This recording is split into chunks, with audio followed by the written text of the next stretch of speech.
And we are now live. Hello, everyone, and thank you for tuning in with us.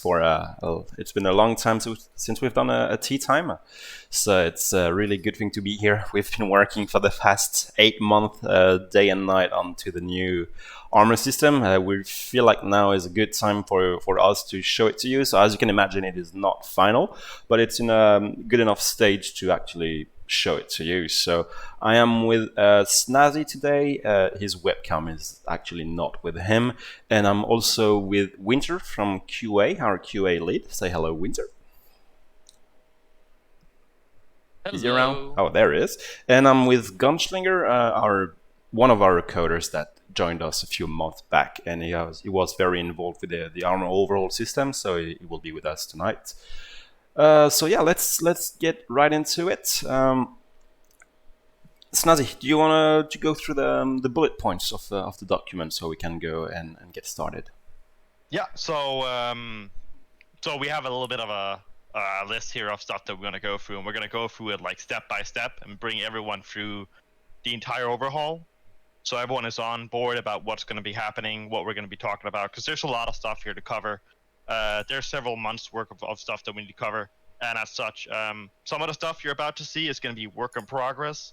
There's going to be stuff that's not final, effects missing, sounds that are missing, and stuff that might not function the way that they're entirely supposed to.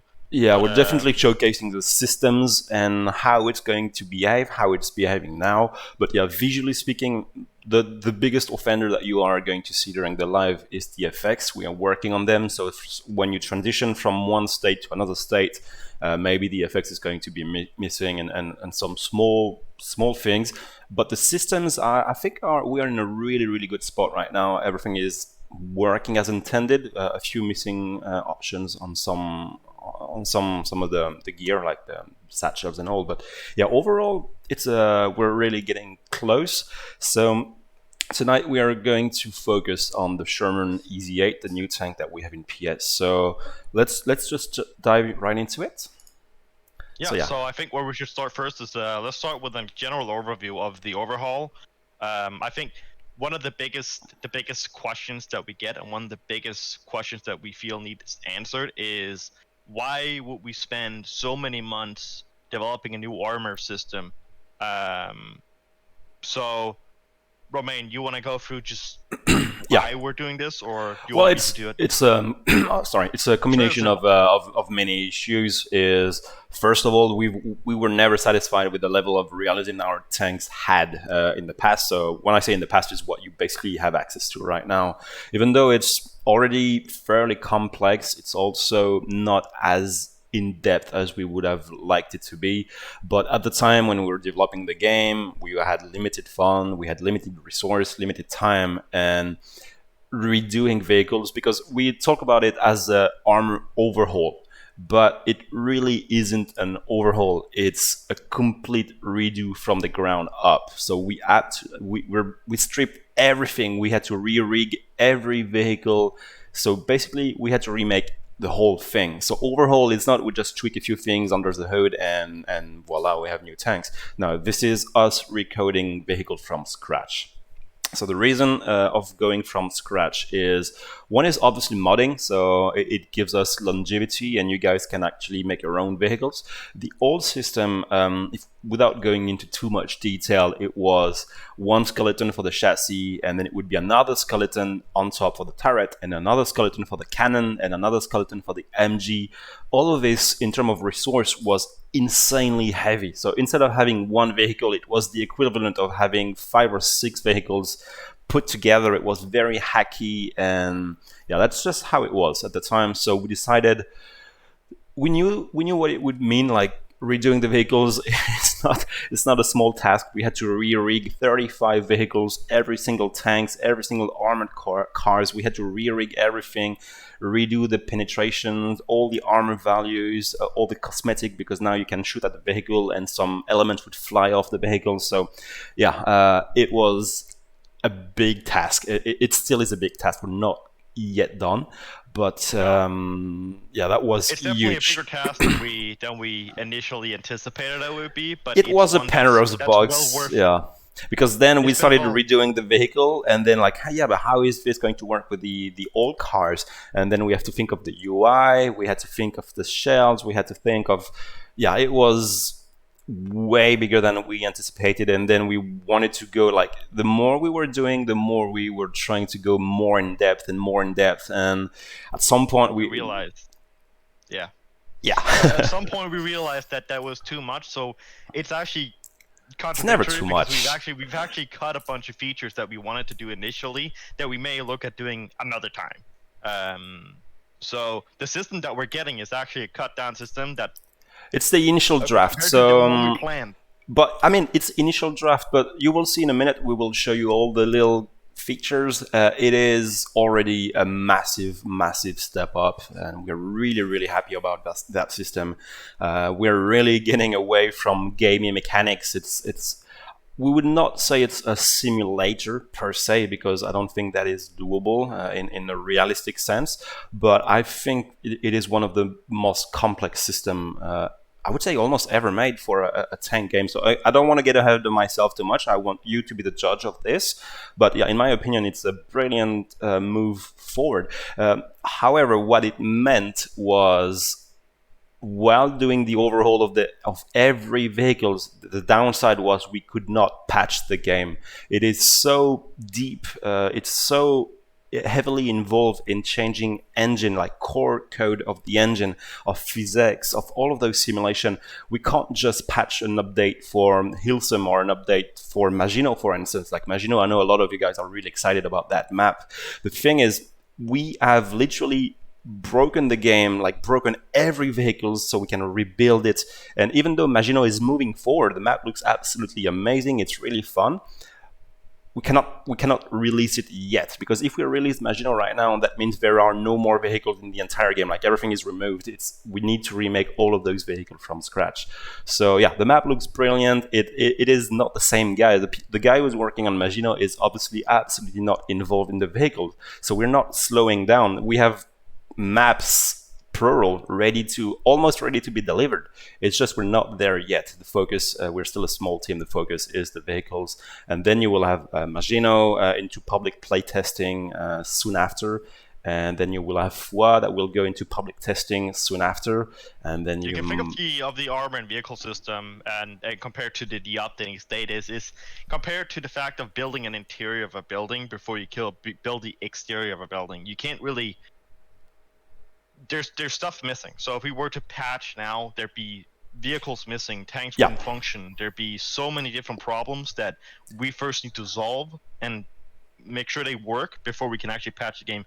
But once we do get over that, and once we do release the system, we'll go back to regular updating the same way. Oh yes, the same way we've done last year. Like, yeah, it's we patch like once every 2 weeks with updates, rebalance, some new kits. Sometimes we remodel some weapons, we remodel some vehicles. It's just now, yeah, we need to get the vehicles out, and as soon as we have the vehicles out, then yeah, we will resume work as usual. You'll say we have a lot of new things to show you. So yeah, let's get right into it. Let's go back into the game. So can you take us to the first thing? So the plan for tonight is we're gonna start now with the tank fundamentals and driving mechanic, which goes over all the very basics so that you can follow along what we're doing. So we're going to explain the various debug menus or the various debug views we have, the fundamental mechanics that have changed with the Armour Overhaul. So let's start with the driving then. Let's try with how do we interact with those new tanks, and then we'll move down the line. So yeah, that is our brand new Sherman M4A3E8. So this is literally the tank from Fury for short.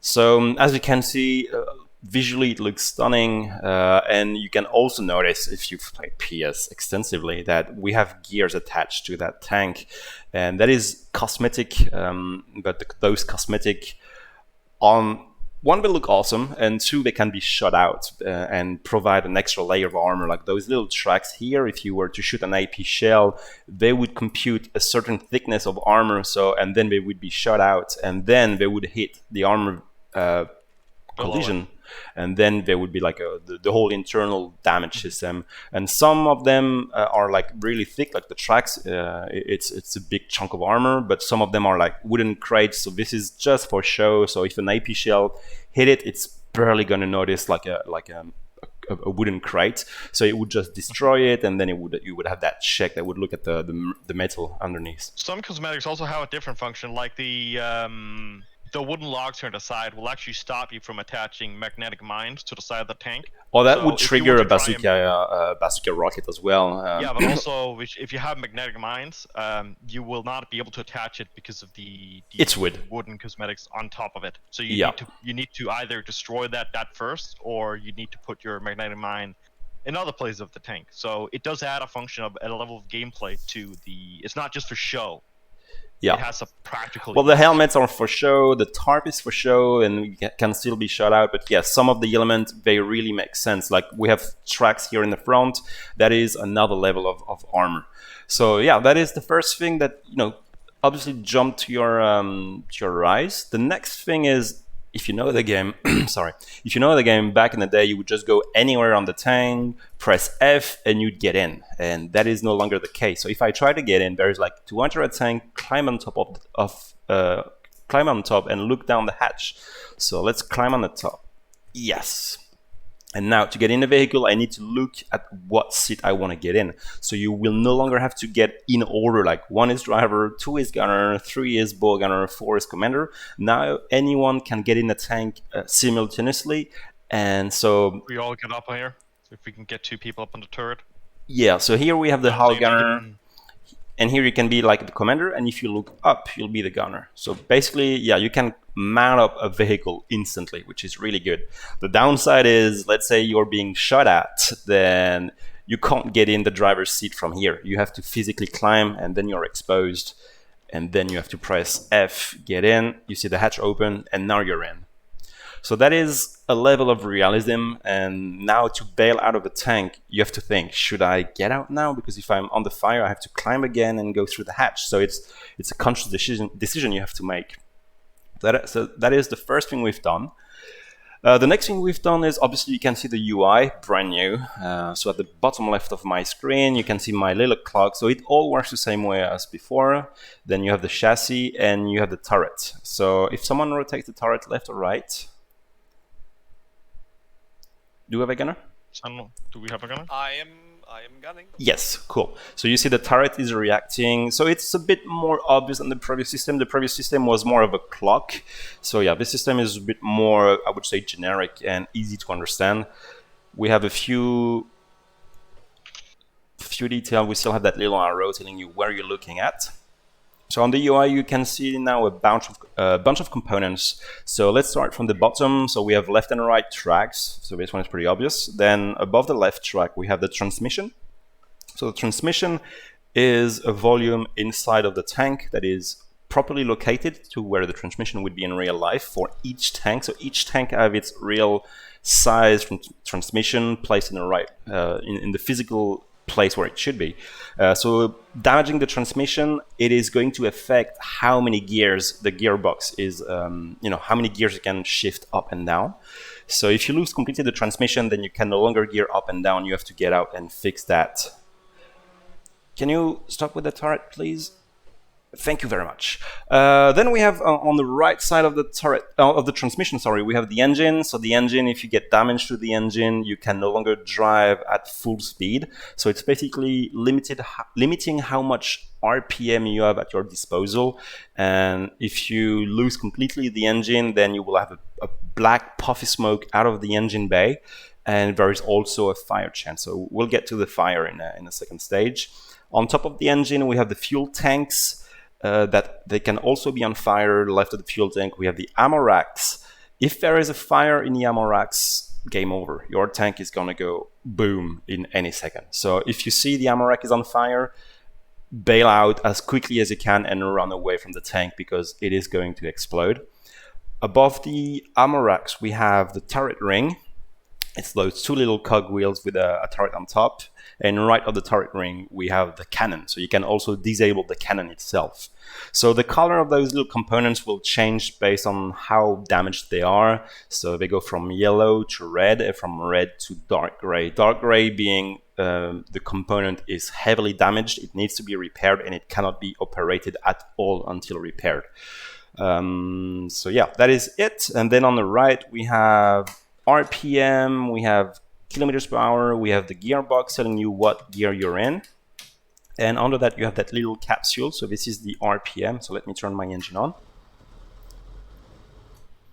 Okay, so that's my engine on. You see the RPM are pretty low right now.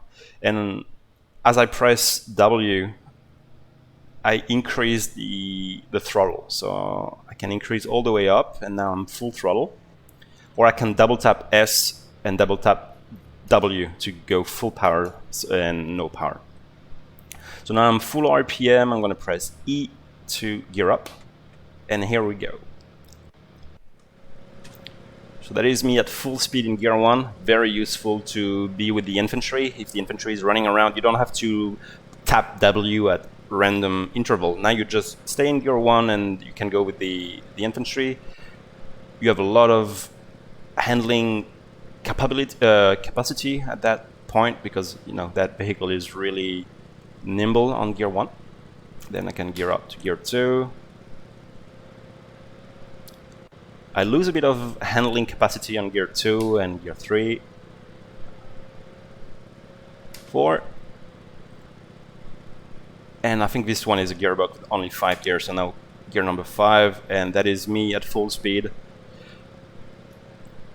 So I can't really do a U-turn with this. I need to gear down like you would with a real car.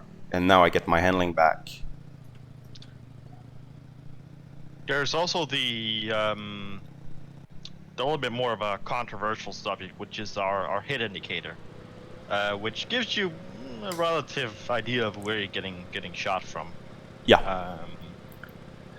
I thought it'd be good. Remind me to show you that indicator as soon as we start doing the shooting, because there are many things that are different now when you're being shot out. So yeah, the damage indicator, it is not precise. It is really like it's only in quarters. So you have like 9 to 12, 12 to 3, 3 to 6, and 6 to 9. And that damage indicator is really, really quick. If you don't pay attention, you will not even see it. So it is just one of those little things to raise awareness. Like in real life, if you get hit from the left, your left ear would make it obvious. So it's just one of those little things to make it more obvious on where you're being shot at, but it's really not telling you exactly where you got shot from. So yeah, that was the handling. You can also see we have a new UI. Seat changing, so that is me going to bow gunner. And this UI extends to everything. Yes. Not just to tanks, but also bandaging now has a UI. So so the bow gunner also have this periscope as usual, where you can fire from the periscope view, but it can also turn out. So now you can have the driver and the bow gunner turned out on some vehicles. Not every vehicles, because some vehicles we modeled 4 years, 5 years ago, and we never had that in mind back in the day. So the most recent vehicles you might be able to turn out. So it will not be for every vehicle. And when you turn out, you cannot fire or move the MG. It's just you looking around. If you want to fire, you have to button in, and now you can fire the MG. Okay, let's go into the commander seat.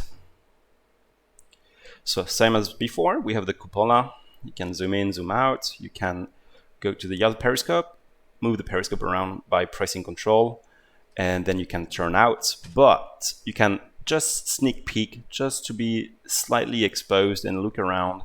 And then you can also fully expose and use your binoculars. Could be good to see what that looks like from the outside perspective if you want to hop in. Yeah, I'll cover the gunner seat first, and then we'll do that. We'll look at you. Okay, so now I'm the gunner. Same as usual, we have the zoom, we have the periscope, we can move the periscope around, and yeah, I mean, nothing new on the gunner, to be honest. It's the same as before. Let me up out. There we go. So if I'm going to turn out now. Okay. Yeah, I see. Well, with your helmet, it looks like you can't see shit, but yeah. So now you're peeking, and can you go fully exposed? Yeah, and now you're fully exposed, and now you can use your binoculars. So it's really useful because on some tanks, you don't want, you just want to look around, see 360, what's up. You don't want to fully be like this. That would be silly. So yeah, now you have multiple stages when you want to look around. So yeah, that is the vehicle. The overall, I don't think we've missed anything on how to handle the tank. Yeah, the cannon now has a collision mesh, so you can walk on the cannon. It will interact with you. What's next? That's probably the biggest thing to mention as well. Yeah. I know a lot of people you could walk through the turret. You can't go through the barrel now. You can't Oh walk through the yes, turret if still- you were the the turret gunner, you still- would. Yeah, yeah. Yeah, the turret still does interact with the environments. That's something we're considering, but haven't decided yes or no to. Later, yeah. That's a big That's maybe. something that's not very high on the list. But yeah, of before, things if to you do. were the gunner, then you would be able to go on and go through the turret. That is no longer an issue. The issue was that back in the day, like I said, the chassis would be one object and the turret would be another rig attached to the first rig, and that would get messed up with collision. So now this entire vehicle is one big vehicle rig. So it might not be very obvious to you what it means, but to us it means a lot of difference and also a lot of optimization on that end. Do you want to show the windows? The windows. Ooh. The Periscope? Oh yeah. Okay. So let's go into components then. I think I will go into Armor Debug. So let's go with the Armor Debug view. So let's go explain the debug view first, so everyone knows what's up and down. Yeah, so you can see on my screen, you have admin commands to debug what's going on. So you have Armor Debug 2, 1, and 0. Let's start with Armor Debug 2. So yes, Armor Debug 2 gets you to that amazing looking view. I really love it. So now what it does is you have all the components. So that purple thingy, that is the transmission. Then we have the yellowish tint, that is the ammo box. So we have 3 ammo boxes on this little guy. We have the fuel tank in red, the engine in pink, the turret ring in yellow, and the cannon in orange. And we also have the periscopes and the cupola in blue. So I'll be the hull gunner. Okay, can you shoot at me at my window? Oh, okay, that's bug number 1. I'm wounded. Okay. I got you. Yeah. Okay, got him. so yeah, it's a periscope effect. So that's one thing we need to fix tomorrow. Winter, can you write it down? Oh, yep, I'm right. Let's go. Thank you. Okay, so now you see some glasses, some glass particles went off. So now if I'm inside, yeah, now my periscope is cracked. So what it means is the only way I can still see a little, not too much, but I can see a little. What I need to do now is to repair. So we will cover that in a second. Let me just trigger that Armor Debug view again because I died. Okay, here we go. I'm pointing at our wonderful debug wall here. Yeah. If you want to explain what that is all about. Can you keep your Why we wrench? have a great big wall Can you of keep the shades. wrench in, guys? Just don't use a wrench. No, just keep them away. Get a gun. Don't get the wrench because sometimes they interact badly with the debug. Cool, thanks. So yeah, now you can see it's gray. So gray components mean it is fully damaged, and as you shoot at the glass, it will gradiently turn to gray. So now it's not completely dead. I need one more bullet, I think. Yeah, I know. Cling. It's dead. So same with every pieces of glass, they can be damaged with small bullets, but as you can see, the metal is around. So if I shoot it from here, it should... Okay, yeah, maybe on the turret there is a missing mesh, but yes, as you can see, there should be a metal around, so the metal should block the bullets. That will be done tomorrow as well. It's a little glitch. I think it works on these, but not the others. Anyway, moving on. So that was the periscopes. Then... You wanna quickly go over the our lovely shader wall over here? That's or so the 50 shade of armor. Yes. Okay. So let's just do let's do that. So I'll go in admin cam. So you see this wall? It's like every material is a thickness. So this is 5mm all the way to 255mm of armor. So this is the same materials we use on every single tank and vehicles we have in PS. So like the front of the Sherman, I don't remember how much armor it is, but it would be using one of these value, and the side is going to be or something. Yeah, something like this, and the side is going to be one of these value as well. So this is one way to test penetration. You just shoot at that wall and you see if you go through. So let's cover the basic reactions from shell to armor. So the first thing is if I shoot a big shell at 10 millimeter of armor, well, this one is obvious. With that such of a powerful gun, I'm going to go straight through, no drama. So let's trigger Armor Debug 0. So Armor Debug 2 is to show the internals. Armor Debug 0 is to show the impact. So can you shoot at the 30 millimeter? Can you see the 30 or the 20? Yeah, I see the 30 and 20. Okay, shoot the 20. Okay, so straight through. So you can see I went straight through here. Some spalling went out of the wall. And so whoever would have been behind that wall would have been having a really bad day. Can you shoot it again? Okay. So now AP. That was AP. So yes, you see all the tracer behind. So if you're between the tracer, it's spalling, so it's melting metal being fired really quick. So that is very dangerous. Can you fire one last round? Oh, I aim for winter. Yeah, if we're lucky. Lucky you. You was not in the lucky today. Yeah, but you get the concept. If you get into those lines, goodbye you. Well, goodbye winter. Yeah, you've been spoiled. Okay, so that is the first thing I wanted to show you is penetration, and then we have that glowy metal ring here, and that will fade out. So this is an old feature, but I still think it is amazing. Can you now shoot dead on at, I mean, you might have to drive and I think 130 millimeter. Let's see what happens if you shoot at 130 from that place. Cling. Shatter. So this is a gray line. So gray line with a gray impact means shatter. So it's not a bounce. It means the metal literally exploded or shattered on the surface, and some metal just bounced back. So this is pieces of the projectile bouncing back to the ground. So if you are into that line, yes, you're gonna have a bad day. So let's look at the VFX. Can you fire one more time? You will see a difference in the FX. So you see it's dusty and sparky. So that tells you that the shell just shattered. Can you move around? Don't shoot the 255, shoot like the 230. Find it. Ding! So yeah, that is a bounce. So my shell bounced, went through that wall. That wall is supposed to be 220 millimeters of armor. So those gray walls are going to behave like armor. So now it went up, it ricocheted, it shattered on that wall, and some projectile were shattered downward.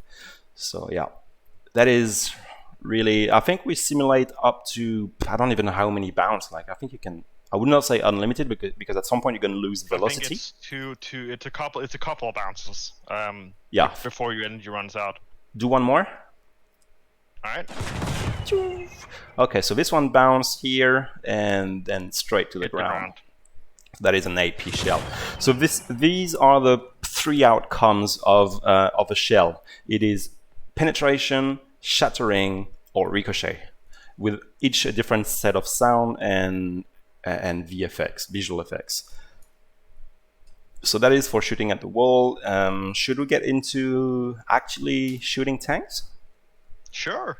Okay, let me spawn a few Shermans in a line. Some demo tanks. Don't mind the tiger over there in the corner. Just chilling. Just chilling.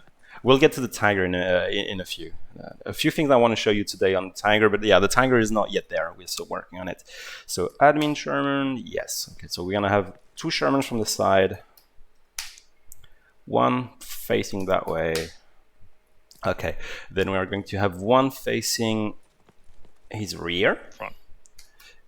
And then yes, one facing its front. So I will make it around here.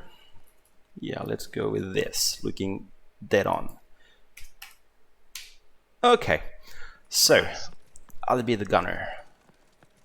Yes, I will hop out. And then you'll be the gunner, so we can see it up close. I think it's just easier if I do it myself. Okay, let's climb. Let's look at the gunner. Enter as gunner. I also so practically have a bazooka on me. Where did I get that from? You might ask. I don't know. I found Okay, so the first thing we need to know in PS right now, the game you know is you shoot the tank enough times, at some point it's going to go boom. Or you shoot the ammo rack and you have a chance it will go boom, and that's pretty much it. That's the only way you can destroy a tank in PS right now is you shoot like 20 times. Let's say you penetrate something, you shoot that penetration spot 3, 4, 5, 6 times, boom, it goes off, which was I feel very it's very gaming. important. Yeah, I feel it's very important here to mention that the health system, the hull point system that we previously relied on for years, Is no more. It's no more. It's completely eliminated. It doesn't exist at all. So let's say I shoot an AP shell at that turret, where there is no internal components. It's literally you going through metal. So unless you spoil and damage something else, you can shoot through a plate of metal all day, and the tank is not going to explode. So let's. Sure, would be a shame if I was in here. So let's do the first thing in order. So let's detrack this tank. So as you can see, Winter, can you spawn a tank close to me? Because right now I'm seeing the 2D tracks. I would love to see the 3D tracks. If you get, and make it face like the rear. So you get closer to me, like within 10 meters. Yes. Can you paste the command in chat real quick? Oh, okay, I'll spawn him. Yeah, okay, cool, thanks. Handy. Or I do it. Okay, yeah, like No. here, facing that way, perfect. Because you see those 3D tracks, they look really, really good, but it's also fairly expensive. So over distance, we use 2D tracks like we used to in the past. I think. Oh, that was slightly too far. I'll move it back. Hold on. Just right back. Yeah, perfect. Let's go back as a gunner.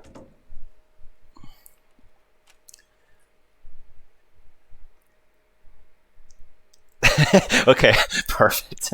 I thought we were gonna drive. So yeah, that is my tank looking rear, and now we have AP, APHE, HE, APCR, and smoke. We will cover those in a few. Let's go with basic AP. So let's aim at the track.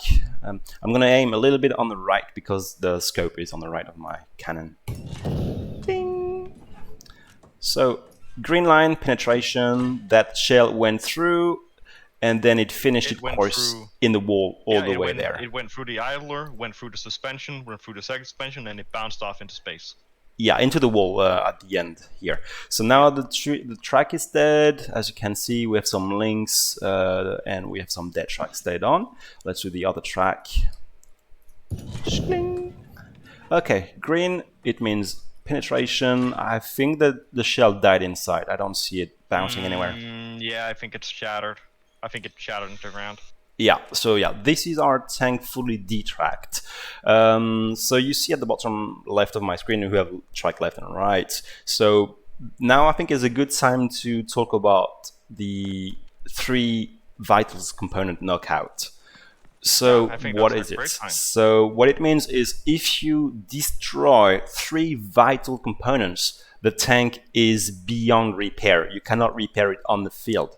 So what are vitals? Vitals are both tracks together. If you only destroy one track, that is not a vital. If you destroy both tracks, then that's a vital component.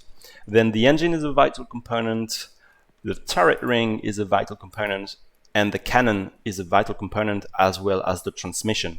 So taking any 3 of them out will mean that your tank is beyond repair. So there is no point jumping out and trying to repair it. The tank is slowly going to burn, like it's going to start with the smoke and burn, and it will explode. So if you are the crewman inside, you will suffocate, you will see smoke on your screen, and you have to abandon the tank or you are going to die. So the reason why we have done that 3 vital components knockout is we don't want massive explosion to be the only way you can destroy your tank. If you look at World War II documentaries, very often you see tanks that they kind of look good. They are destroyed and there is no one inside and they might be even captured by the enemy, but they don't look burned down. They are just out of commission. So this is the logic. One of the biggest killers for tanks was actually engine and fuel fires, which is how these tanks usually burn down, is that the fuel tank is set on fire or catches fire from a penetrating hit, and that's usually how tanks go. So let's look at how it looks if you take out a tank just on vital. So I'm going to spawn another tank here so we can finish working on that one. Or you can use your wonderful projectile command. No. I want metal. Too much work. Too much work. No, I've never used it, and I know how it is. When you go live, something's going to go wrong. Okay, so now I'm going to use an APHE shell at that cannon. Bing! Green line, green line. Okay, so we have spalling out and inside the turret. So we can see pieces of metal that collided inside those little white spheres. And then we also had some spalling outside of the tank. So the projectile shattered on the way in, but it also shattered on the way out, which means like now if you're standing near a tank that is in a fight, it's a dangerous place to be as an infantryman. So don't stand near it. And we have two vital components are knocked out. Yes, now, so both strikes make it 1, and the cannon makes it 2. So now I'm going to try to take the ring out. Cling. I think yeah, too high. Okay. Not quite. Yeah, just a little bit too high. Cling. Okay, so now my tank is beyond repair. I have 3 components down. We have spalling all around. The tank is smoking. That is not something you want to be in. Like, there is a lot of smoke inside. You are going to suffocate. The crew is now bleeding. Yeah, you wouldn't want to be in there. And yeah, Winter, you are very close of a burning tank. I do not recommend. Do not recommend. There is a random time. There is like within 15 seconds to 45 seconds, the tank is going to burn, and at a random moment, at any time, it can explode. So let's see. Boom. Smart. So that is option 1 of killing a tank, is disabling the tank, and ultimately it's going to burn down, and explode. But you cannot get in the tank, and you cannot fix it. So if you get out of the tank with a wrench, it's not going to do anything. The tank is gone. So that's. You also should not get too close to the fire on the tank. Yes, because you can get burned. So will hurt. Okay, let's move on. As I'm currently standing up here. Yes, fire is bad. Who knew? So let's move on. So that is the first one. The first way of destroying a tank is destroying vital components. Let's move on. Let's go back into our trusty Sherman. Gunner. Now I'm going to shoot out some cosmetics. Still with an APHE. Oh yeah, the wreck disappeared. Okay, that's good. And that guy is flying. Noisy. Okay, next. Let's look at the wooden logs. So if I shoot at those logs, bing, it's a bounce, the wooden log detached. So now we see a lot of boxes. So I penetrated the wood, but then I bounced on the metal. So you see it's 2 computation. You have 1 simulation for the wood, and as soon as the projectile is through the wood, it's going to hit the metal. So I went through the wood, but I lost a lot of velocity going through the wood, and then I went through the metal and bounced off. So that was the first thing. Then we have some basic cosmetic on the back, so let me shoot them out. Bing! And then I hit the bay, and I had some spalling. And we can shoot the helmets off. Let's see if I can shoot them on the first try. Cling! Yeah, the helmet flies off. So I went through the turret, damaged a little bit the cannon, and some spalling inside. So on such a shot, I would have mostly damaged, like, injured the gunner, and maybe I would have injured the commander, but nothing else. Oh no, I get the ring. I got the ring. Okay. Yeah. So yeah, so now he can no longer traverse. He can elevate, but he cannot traverse. So I think now is a good time to get into fire. Sure. Okay, so fire. So we have engine. So what can be on fire? The engine can be on fire, the fuel tank can be on fire, and the ammo can be on fire. Everything else cannot be on fire. So I'm going to shoot an APHE shell at the engine bay. So 2 things. One is an APHE shell is less likely to start a fire than an APHE shell would be. An APHE is literally a big chunk of metal going very fast. Well, an APHE is an APHE shell, but as soon as it penetrates a surface, it's going to explode. So explosions mean a lot more chances of fire. So if you want to set the tank on fire, I would recommend using APHE instead of AP. A lot more chances for a fire to happen. So now that I have my APHE loaded, I'm going to fire at the engine and hope for a fire. Is that a fire? Okay, I was unlucky and that was not a fire, so it was just a damage. Let's try it again. Okay, now you see There we go. that is not a fire. That is, the engine is dead, but it's a black smoke. So black smoke means it is something that can be repaired, but it is not a fire. A fire would mean flame. So that's one thing we're doing visually speaking, is if you see smoke, it's kind of okay. If you see a flame, that is not good. So let's see if I can start a fire with another APHE. No. I'll try to trigger the fuel tank. I'll try to set one on fire. Let's see. Cling. Ah, that's a fire. So now the fuel tank is on fire. Let's have a quick look. So we can see a red sphere growing. So don't extinguish it. So the red sphere is growing, so that means the fire is going to contaminate, propagate, if you will, to the engine. So now we have a chance of the engine to start a fire of its own. The engine is in fact on fire. Now the engine is getting, the engine is starting its own fire. And yeah, please don't use the debugs.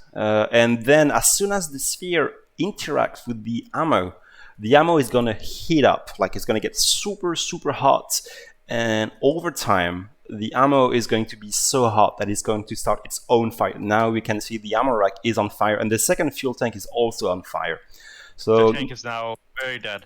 Oh, yes. So now the ammo is now on fire, that we have a Roman candle. Look, all the VFX are placeholders.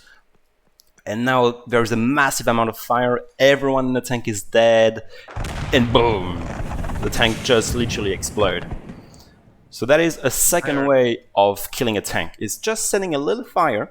Like even just the fuel tank on fire, the fuel tank is going to get bigger and bigger in the fireball, and then it's going to propagate to the engine, and then the engine is going to propagate to the ammo, and as soon as the ammo is on fire, it's game over for your tank. It is dead. So yes. Very much.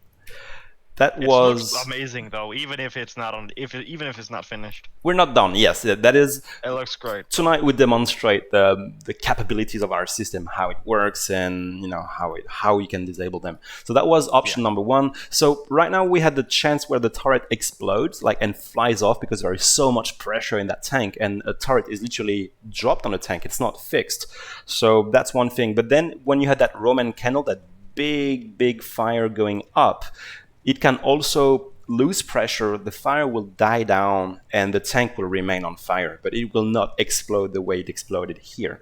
So we just had an explosion here that was just random. So it will not always mean the same death visual effects. So let's set another tank on fire. It'll just die down, and the tank will slowly burn down like it does when you knock off free components. It's random. Okay, so Snazzy, can you be the gunner of that Sherman I just used? The original, yes.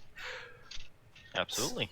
Okay, so you will keep the APHE that is in the breach, and I will go in admin cam. Can you try to set that fuel tank on fire if you can? In which one? The tank just left of the fire one. Yes, I will attempt to set up fire. Yeah, let's try. Okay, so that destroyed both the engine. The engine is on fire. Let's go with, oh no, my tank is on fire. And then, oh bugger, my trusty extinguisher. So as I get close, it tells me, yeah, the engine is on fire. So I'm gonna click once, maybe one more. Okay, so my tank, my engine is no longer on fire, but it is destroyed, so I can no longer see it. I mean, this is the admin debug view. Obviously, you should see a proper tank. So there is no longer a fire. So now what I need to do is I just need to fix my engine. So I get this, and then it's going to tell you what needs to be fixed. So let's try to get off this debug view. Yes, that's how it's going It does to some look. funky stuff. It's not easy to tell. So a gray component means it is dead but can be fixed. A yellow component means it's kind of damaged but not really. So basically what happened is our APHE hits straight here. You can see it's very black because of the explosion. Then it went through the fuel tank, did not detonate the fuel tank. It went through the engine, started a fire in the engine, and it kept going through and hit the fuel tank on the other side, but not so much. So we must have lost a lot of velocity between that impact and here. The reason we've lost... Yes, the reason we've lost so much velocity in the engine is the engine bay is also armored. It's the equivalent of something like 10 centimeters of metal. So if you are behind and you shoot straight in the engine, you are very unlikely to kill whoever is in the crew compartment, because let's go in admin cam. So there is the engine bay, and so that is the equivalent of 10 centimeters of metal. So my shell is very likely going to stay here. But if I was to go through the engine, you don't see it here, but there is another wall, a wall that is going from here to here, that is separating the crew bay from the engine bay. So I would go through 10 centimeters of metal, then I would hit maybe another 2 centimeters of metal, that is the wall between the engine compartment and the crew area. And then, if I'm lucky enough, I get inside the tank, and then I might damage something else. But from there, it's very unlikely. Oh yeah, admin cam doesn't like this. Let me respawn. Respawn. I forgot about that. But yeah, and just to circle while he's spawning back in, just to circle back on the whole penetration and stuff. The penetration itself is actually more advanced as well, not just in the term of multiple layers of armor and the fact that the shell no longer disappears. It's also the way we calculate the penetration. I'm gonna try to explain it, but it might be. I kind of wish we had Yash here, because he's the one who really did it. But the way I understand it is that in the past system we had what is termed as line of sight penetration, meaning it looks at a plate. It looks at how thick is this plate in relation to the shell, and then whether or not you can penetrate. So 100 millimeters of armor, if you tilt that, if you draw like a straight line between the armor, that's your line of sight armor value. This is essentially what makes effective armor. Sloping armor means that the armor is effectively thicker than it really is, because as you're sloping it, you're getting more armor out of your. And this is also one of the reasons we decided to go with shattering, because ricochet is one thing, but shattering, like let's say I cannot pen this metal. If someone is standing here, even though I'm not penning, I'm gonna get like a piece of metal in my head, because it is a very big shell flying to a metal object. But also we have a on top of this. So the old system, we only looked at that line of sight to determine whether or not you penetrated or not, which meant that if you had a plate that was, say, 60 millimeters thick and it was sloped, so that it was an effective thickness of 80 millimeters, if your shell could pen 80 millimeters of armor, that is when it struck that plate, regardless of which angle that it's hitting at, it would either pen or it wouldn't pen, which meant that there were situations where shells would not pen because the angle was too high, and therefore there was too much quote unquote armor. The slope was just too much for the armor to go through. So in a new system, we also take into account the relative angle of the actual plate. So say an armored car which has 10 millimeters of armor, even if you hit that at an extreme degree, like almost 90 degrees, you would still pen that plate, because the shell velocity of your, say, 76 millimeter Sherman is still so powerful, it's just gonna rip the armor plate apart. In the old system, you would have weird bounces on tiny pieces of armor that wouldn't make entire sense. Who's the gunner in the Sherman? Is it you, Snaz? I am.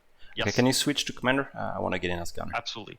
And this effectively eliminated the whole that entire problem we had with the penetration system. Okay, so now that we've covered fire, and we've covered fire propagation. As soon as it hits the armor rack, bye-bye tank. So if you're in a tank and you're being engaged and it's there is a very heated battle going on between you and the enemy, and your engine is on fire or the fuel tank is on fire, you have a few seconds to address the fire, but it's something to be worried about. So you really have to get out and extinguish the fire.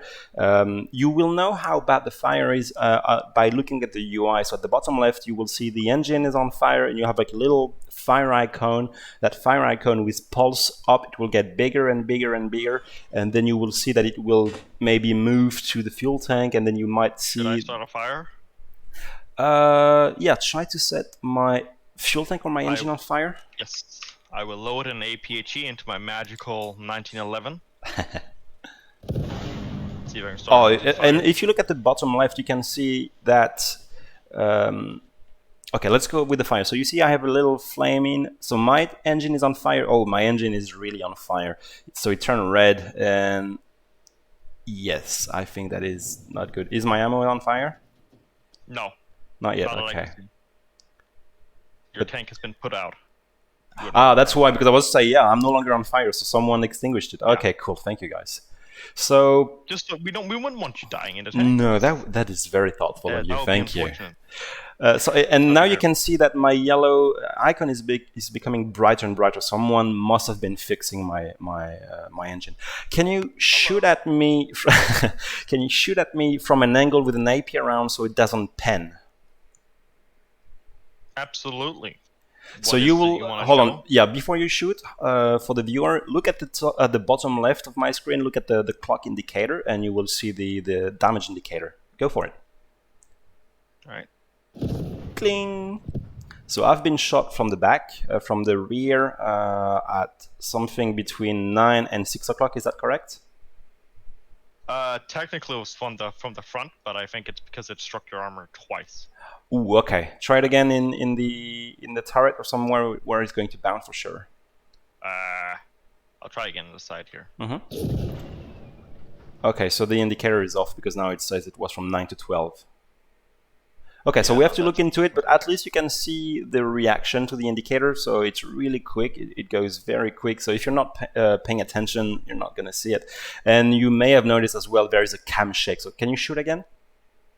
Yeah, let me switch something that won't hurt you. Let me see if I can do a high explosive here. That won't kill you. Yeah. Hopefully. Hopefully. Cling. That killed you though.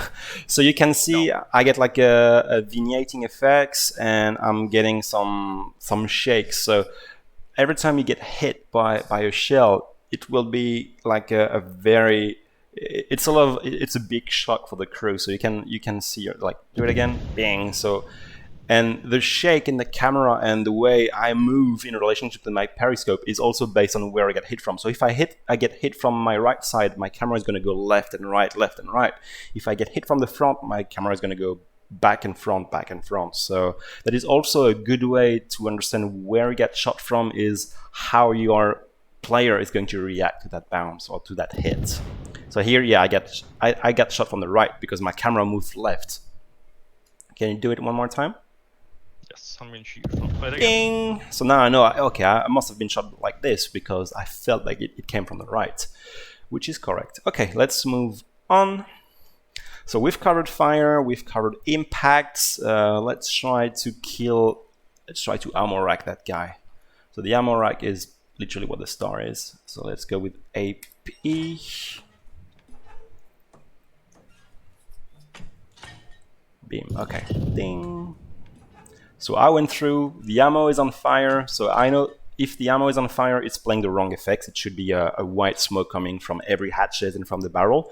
But yeah, the ammo is on fire, the sphere is growing. That is not something you want to see as a crew member. The tank is gone, it's going to explode. So the ammo is burning, burning, burning. At some point, the pressure is going to be so intense that we are going to have a fire, a Roman candle like this, and boom. Let's see if we can get the instant ammo racking. That'd yes. be pretty cool, wouldn't it? So there is that was a fire start, but there is a chance that it instantly goes boom. So let's see if I get lucky on the next one. If not, I can repair the vehicle. Beam! Oh, okay. Oh yeah. Boom! Ow. That hurt. Yes, so that was insta-boom, like there is nothing the crew could have done, they're just gone. Yeah, there's slight delay on the... Yeah, on the but wreck again, stuff. my ping is 212, I'm on the other side of the Yeah. planet, so yeah, that. It do be like that. Yes. So that was just a cosmetic, then I bounced into the wall, and yeah, shrapnel all over, that was really messy. Okay, APHE, I'm gonna try this to the wall. Let's try here, 135, I'm gonna shoot this. So shatter, and then that triggered the fuse, that then triggered the explosive inside the shell, so that killed everyone. And it's good to around. note that this will hurt players. Oh yes, like get Like close if to I the stayed here 135. next to the wall. But APHE is fairly expensive, so if I was to kill infantry, I would definitely go with high explosive and not APHE. But it's also effective on the other side of the wall. Like if you aim at the wall behind you, the 95 Oh yes. plate, and I run my ass over on the other side of that plate, it would hurt. So as you can see, Very, very HE is not doing anything to my tank, but it removes some of the cosmetic. Bing. Okay. So that was What's I'm up? gonna load APHE and I'll hop in the turret of this tank here. Ooh. Okay. We'll talk about the true component. So let me just be your enemy. Okay, I'll fire now. Yep. Bing. That hurt me. I'm bleeding. You're bleeding. I'm So very here quickly is where we decided to go quote-unquote gamey is. Real life scenario, you would be toast. Like, that's you done. But that is a bit too, I would say, too punitive for players. So we decided to injure the crew. It is also, oh, the decal's not moving in the turret, that's fun. It's also damaging some components. How are the components in your tank right now? My cannon breech is damaged. My left and right track is also damaged, but they're not destroyed. Okay, so you see the explosion, it's dealing damage internally, but it's not as bad as a big chunk of metal going straight through. So APHE, it is good for killing crews, injuring crews, and dealing quote-unquote moderate damage to the tank. So yes, what should we do next? You want to shoot me again? Yeah, sure. I mean, I want to shoot you every day. That's my cannon breach out. Okay, I'm so still alive. you're still alive, But but my cannon is now out. I can no longer fire. the shell went through. Like, we have some spalling outside of the tank. So yeah, if someone was behind, it would have been a really bad day. Let me shoot again. Beam. Somehow still alive, but Are you bleeding? My cannon. If you take out a third component, then I'll the tank is going to be burning now. You're gone. I can no longer turn my tank. So I'll shoot the Sure. engine bay. Winter, can you write down? We have to double check how much damage APHE is dealing to infantry. Yep. Thank you very much. Beam. What did I do? Not fully destroyed, but it's definitely pretty fucked. Yeah, maybe something is not fully destroyed. Engine is not fully destroyed. Oh, I killed someone nearby. Yeah, Oh, the engine? it's Okay. Still... Got it. Let's go. Because of the fuel tanks, it's like the tracks. You need to destroy both full tanks to be considered vital. Bling. Oh, that's now bad. the tank is Oh, that's gone. bad. Oh, that's bad. So the tank is on fire. On the way. On the way. So now, as you can see, it is smoking. So there is a lot of smoke inside the compartment. And yeah, it is not something you want to be in right now. Yeah, no. It's no fun. So from here, it's only going to get worse. You cannot fix it. You cannot extinguish it. The tank is gone. If you try, it'll tell you that the tank is no longer repairable. It's Yeah, doing it's too much damage. Exactly, it's just too much. I mean, it's going to explode before I get there, but let's see. Let's go with the wrench. Don't explode, don't explode. Yeah, the vehicle has sustained too much damage. Ow! Oh. Just about made it. Okay, what is next? I think we've covered a lot of things already. Rockets. Comments on Twitch where if you can fire the smoke round out of the tank. Same as before. Sure. Exactly the same as It's- before. There's nothing has changed except the fact that if you hit a person with it now, it'll kill you. Yes, because it is still a big chunk of metal flying through the air, but yeah. So that's the only change, just the smoke. And can you tell us about APCR? How different? Like, because I can say I only have 10 APCR, so that makes it rare. So what's the deal with APCR? Yeah, so APCR or HVAP, depending on who's making it, is essentially a specialized round. We call a sub-caliber round, which means that the shell itself, like the actual penetrator, is actually smaller than the shell itself. The capsule that you see is essentially just like a guide, right? So that once it strikes a piece of armor, that shatters and falls apart. So it's like some sort of badass needle, like it's smaller. And a tiny little tungsten core in the middle, or whatever it's made of, will then be the penetrator. Now, this type of round is very good at penetrating a lot of armor. However, it loses velocity very fast, and it bounces like hell. And it doesn't do angles very well at all. So yeah, you best used against high armor targets that you can't otherwise. And dead on like as closer of a 90-degree angle as you can, because if it's on sloped armor, that it is very good at penetration, but it will bounce for like no reason. Okay, smoke. It will. There's one question. When you were turning your turret, someone's asking, what was that thing that popped up said hydraulic? Ooh, oh yes, so that is something that was in the past system, but now we've displayed it. So if you press Control, yes, maybe it's fading out too quickly. I don't know. I think it would be annoying if it was to say. Now that you know, you know. I think we don't want it to stay too long. So it is a 6-stage thing. So this is hydraulic, and then I go to manual. So if you get damage to the turret, but it's not fully damaged, then you might lose the hydraulic. So if you lose the hydraulic, that means then now you're stuck with a slow turret unless you repair it. And if it's fully damaged, then you can only go up and down. You will no longer be able to go left and right. I mean, the more we go into detail of what we've made, is I think we've overkilled the shit out of it. That system is just so complex. But that's not necessarily a bad thing. No, it's awesome. It's just overly complex. So yeah, no, the smoke is the same as before. But tanks are very complex, and yeah. And what we liked is now you have multiple outcomes for every engagement. There is going to be a different outcome, both visually and in terms of impacts. And destroying a tank is no longer about just shooting at the mass. Now you have to think of, where do I want to shoot it, with what kind of shell, and what kind of damage can I do, or what kind of damage can be sustained. There's no fake weak spots that you can abuse and abuse in the mechanics, like shooting a mud flap or something to get a penetration hit. Those are effectively limited, because you could, for example, the King Tiger has, the weak spot where if you shoot the track where the track wheels are, it goes through. Essentially, that's a weak spot, and it takes away health. That's effectively eliminated. You can still hit the tracks, but it won't kill the tank. Now the shell is simulating surface after surface after surface. So. Like, let's imagine my pistol is a shell. The first computation is, okay, how thick is this armor? Okay, now I'm through.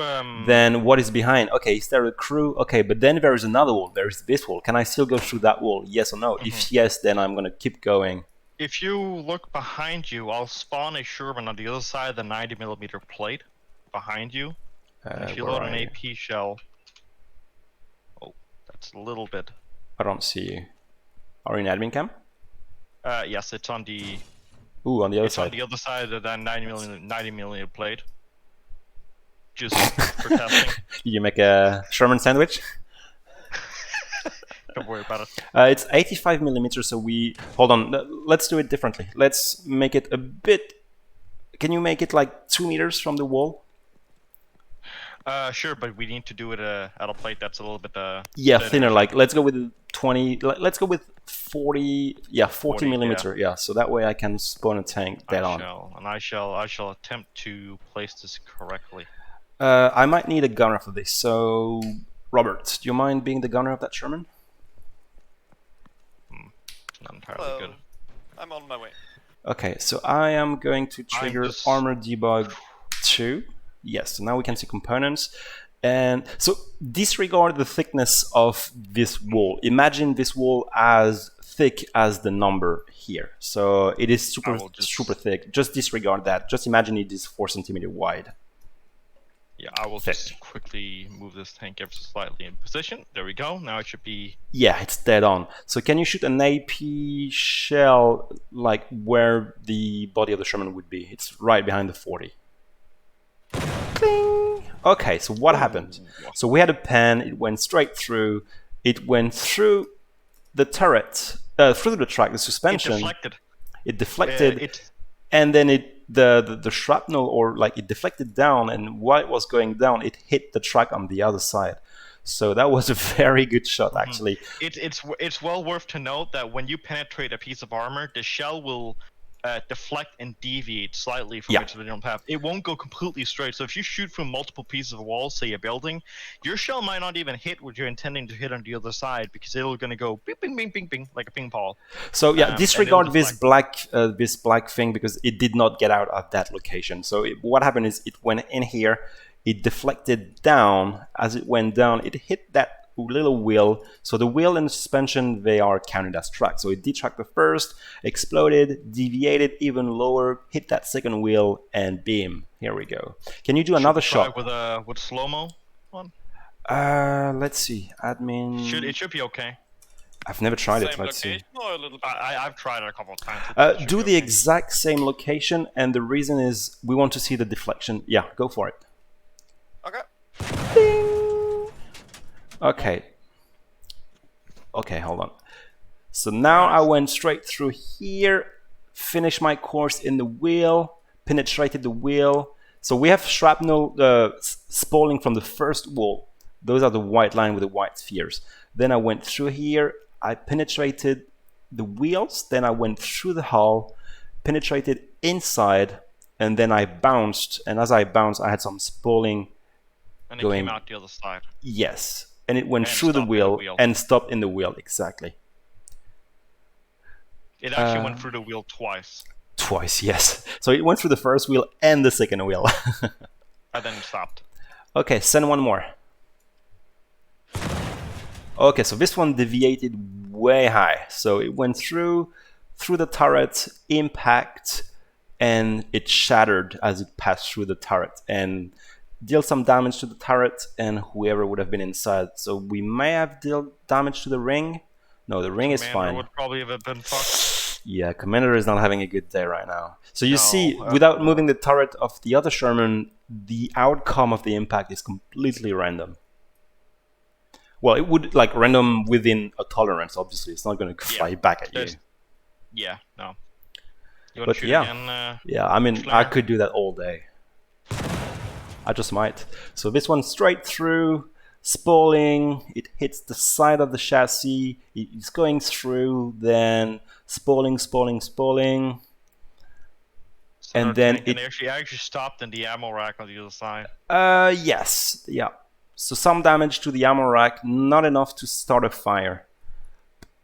So now you can see how in depth we went with that system, which, I mean, I absolutely love it. Like, you have no idea how much I love that system. Yeah, awesome. the spheres are essentially, they represent fragments and spalling. Yeah. Because there is spalling and fragment from the shell itself. The shell will also shatter. So that's However, we will not simulate fragments occurring from armor you do not penetrate. Even though that is what would happen in real life if you hit an armor plate with a big high explosive shell. Sometimes it would shatter the armor on the inside, essentially like a concussion. We don't simulate that. Come on, Robert, send one more, just because it's fun. Okay. Give it to him. Give it to him. Penetrate through the ring. Third ring? Yeah, the ring is dead and it stopped in the ring because the ring is also some armor. So you see 4 shells or 5 shells, 5 totally different outcomes. Okay, let's go back to slow-mo one. I didn't know the slow-mo was a thing. Man, I would have used that before. Yeah, no, I wasn't sure how effective. Oh, that's a shatter. So you see the line is gray. So the shell went through, hit here, did not penetrate, and did not bounce. The shell literally shattered. So a chunk of projectiles. Just notice how far away the spalling goes as well, the fragments. Yeah. You wouldn't want to be that poor, lucky, unlucky piece of that sucks to be you. Yeah, it would really suck. This one went through and it shattered. Where did it shatter? I don't see the projectile. You see it? Do you want me to switch the ammo? No, APHE will trigger on the. Oh, on the let's surface. display that. Let's switch to APHE. I'm gonna slow-mo back to 1 and let me know when you're ready. We might need to go to a lower plate because it'll trigger on that plate. Okay, Just explode on the other let's. side. I will respawn one Alright, I'm close to ready. the 5. Yeah, we are going to. Oh yeah, but there is that wall. That is Move going up. to be a problem. You wanna just load an APHE into your 911? I shall. I'll do Yeah, that. you'll do it. I haven't used it yet. So I don't have the command on hand. APHE. So I'll Yes. spawn the tank here, right in front of you. Beam. Oh, Hello, Sherman. hello. Sherman out of nowhere. So again, disregard the thickness of that wall. This is going to be 5mm thick. So Yeah, so APHE. just so everyone is aware, we have this new command that allows us to essentially put any of the shells from the different tanks into It's in any 1911. weapon we're holding. So my 1911 is currently using the APHE from the. Let me know when you're in position. I will go into slow-mo 25. You good? Yep, I should be good. Okay, slow-mo. Bring it. Ew. So okay, go through. It did not detonate though. So what happened is it went straight through the 5mm, but it wasn't thick enough to detonate the APHE. So our APHE is generating spooling. It keeps flying. It goes straight through the turret and explode inside while disabling the entire turret ring. Yes. So you can see APHE is very potent, but it has that weakness of having that tolerance, and knowing that tolerance can be important because if you shoot around like this at a target with a low fin plate like a scout It car will not detonate. or a truck, it just won't trigger, it'll just go right through. Let's do the exact same thing back on the 40. So you go back on the 40, and now it should detonate on the other side of the 40mm plate. So let me know when you're ready. I will go back to slow-mo. I am ready. Or, yeah, where's gonna fire? Snaz? Hold on, I wasn't ready. Yeah. Oh, I thought you were talking to me, No, it's fine. the man with the turret. I just want to be in slow-mo because the debug is going to Yeah, disappear. it looks cooler. It looks better. Okay, 25 and fire in the hole. Okay, so now what happened is my shell went straight through that wall. It penetrated, but 40mm of armor is thick enough to actually detonate an explosion. And so you see that sphere is the explosion radius. So if I was inside an armor, that would contain the explosion inside that very close space. And in the open, like if I was on like an infantryman here, I would be very dead or very injured. So now If I it go lay in front of exploded this here- and we just had spalling. So you see how thickness actually makes it makes a very big difference on what kind of armor you're shooting at. I'm gonna just lay right here. Yeah, let's do it again. Fire in the hole. Oh, when the Got him. gore triggered. Oh, So yeah, The gore? Oh the my god. yeah, the leg just So flew off. pleased. So the APHE went through 40mm of armor, triggered, exploded, and make the smoothie out of our favorite duck. So you can imagine a shell like this is very good at clearing buildings. A brick wall, yes. Use APHE on a brick wall. And it'll just melt everyone inside. But concrete wall would just trigger it. So yeah, Yeah. should we go for a round of questions? I think we've covered pretty much everything. Let's see. really The only excited. thing I can think of is infantry weapons. Oh, we yes, haven't you're talked yeah. about bazookas and So I so happen viewers, I would to- say ask every question that comes to your mind. If you want us to show Yeah. you something, we'll show you something. In the meantime, we'll get the rockets ready. So I will One of them respawn. was, let me shoot you in the foot. Oh, okay. To show the healing UI. Someone Snazzy, can wanted you to- be logistic and make an ammo crate for us? Oh, absolutely, I can. Dankeschön. Okay, so yeah, now we're gonna do some bazooka testing. Let's start with magnetic mine while Winter gathers the questions. So, magnetic mines, how do Yep. they used to work and how do they work now? So they used to deal TNT damage, like shape short damage to tanks. You could put 20 mines on a tank and at some point it would go off. We changed that quite a lot. So now we don't want foot soldiers to be able to explode tanks unless we are very lucky with the rocket, with the Panzerfaust, Panzerschreck, and the Piat. So the magnetic mines, they are exclusively here to disable tanks. They're not here to explode tanks. So don't expect them to go boom boom with one. So what they can do, they can damage tracks. So I can drop a mine on my track.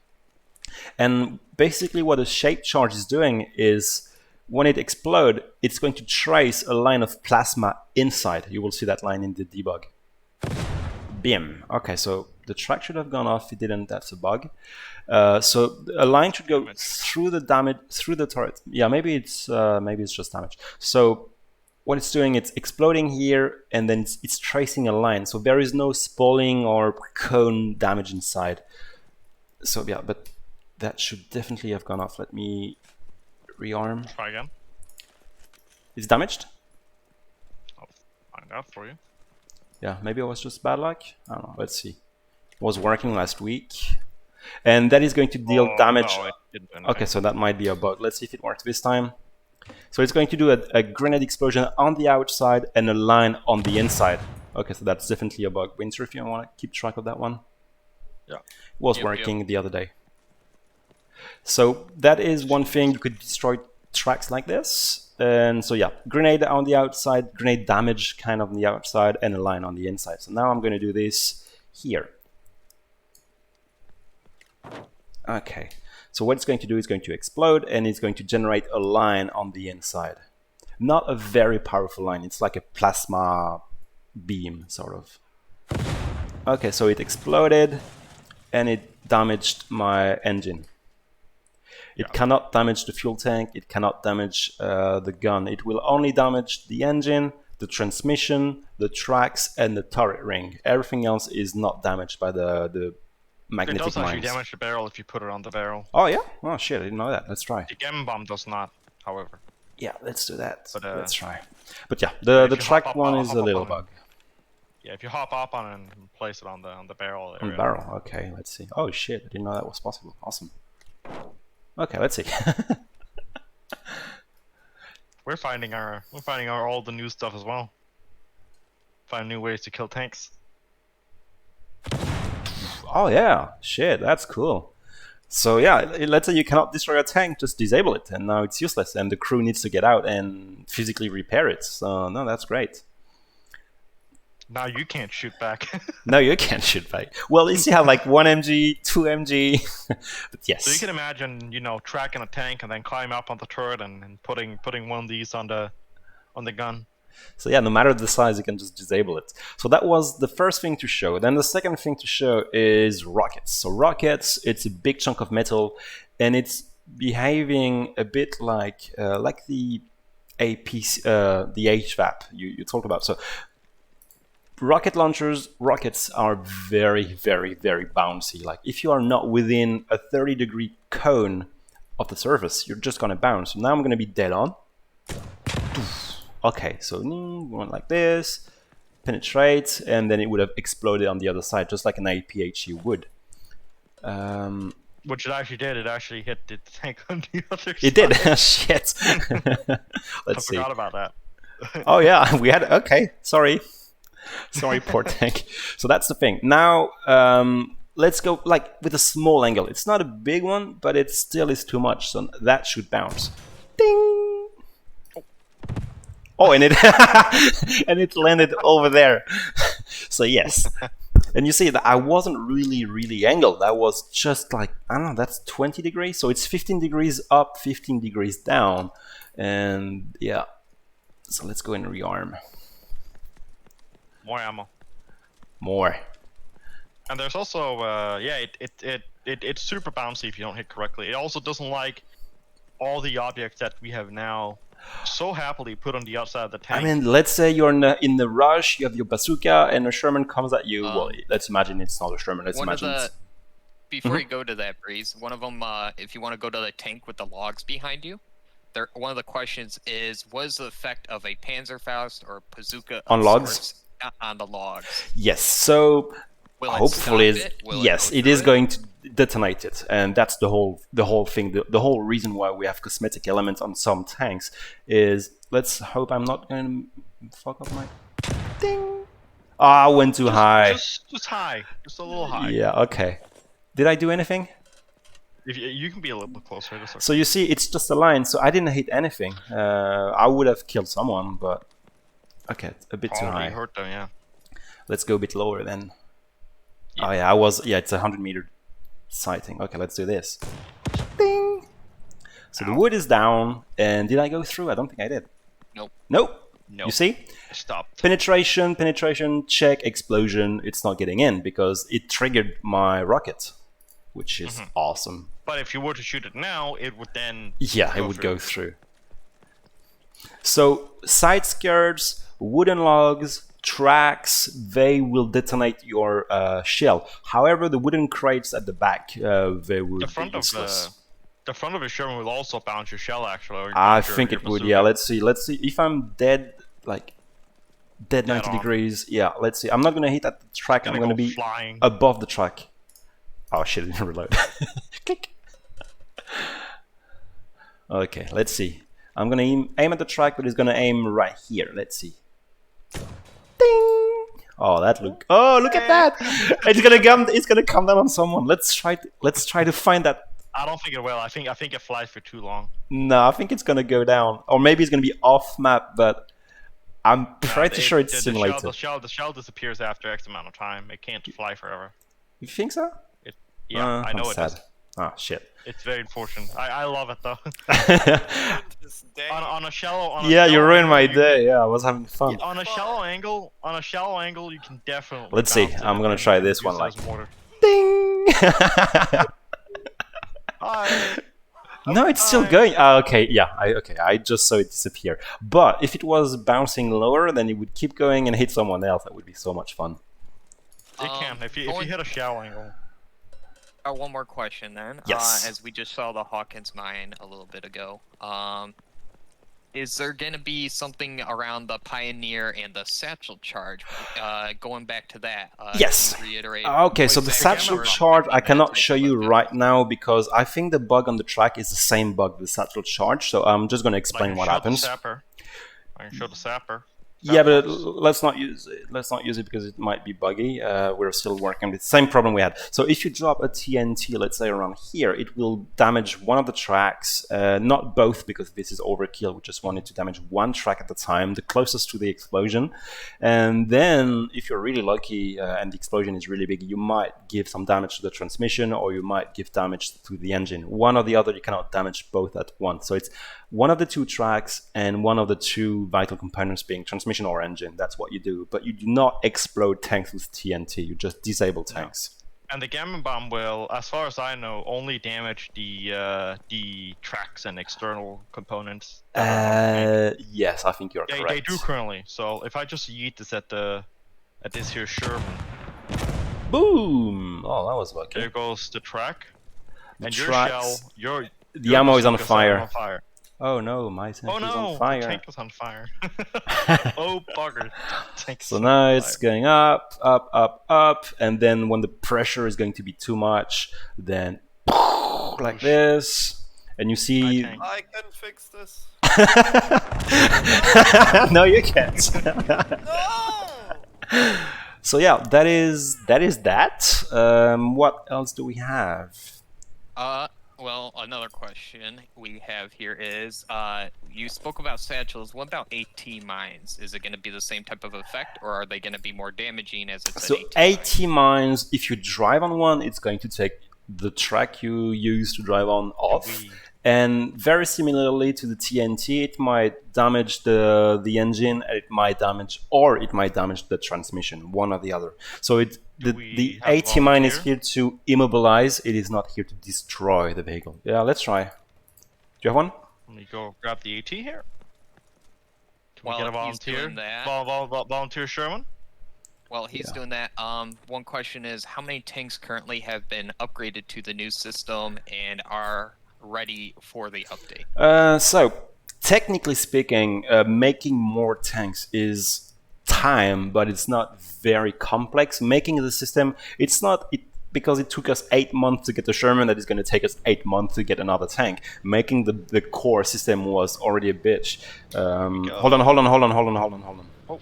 Yeah, I just want to cover that question. Right. So the Sherman is almost complete. We're missing very small things like the track being removed with the magnetic mine and minor details.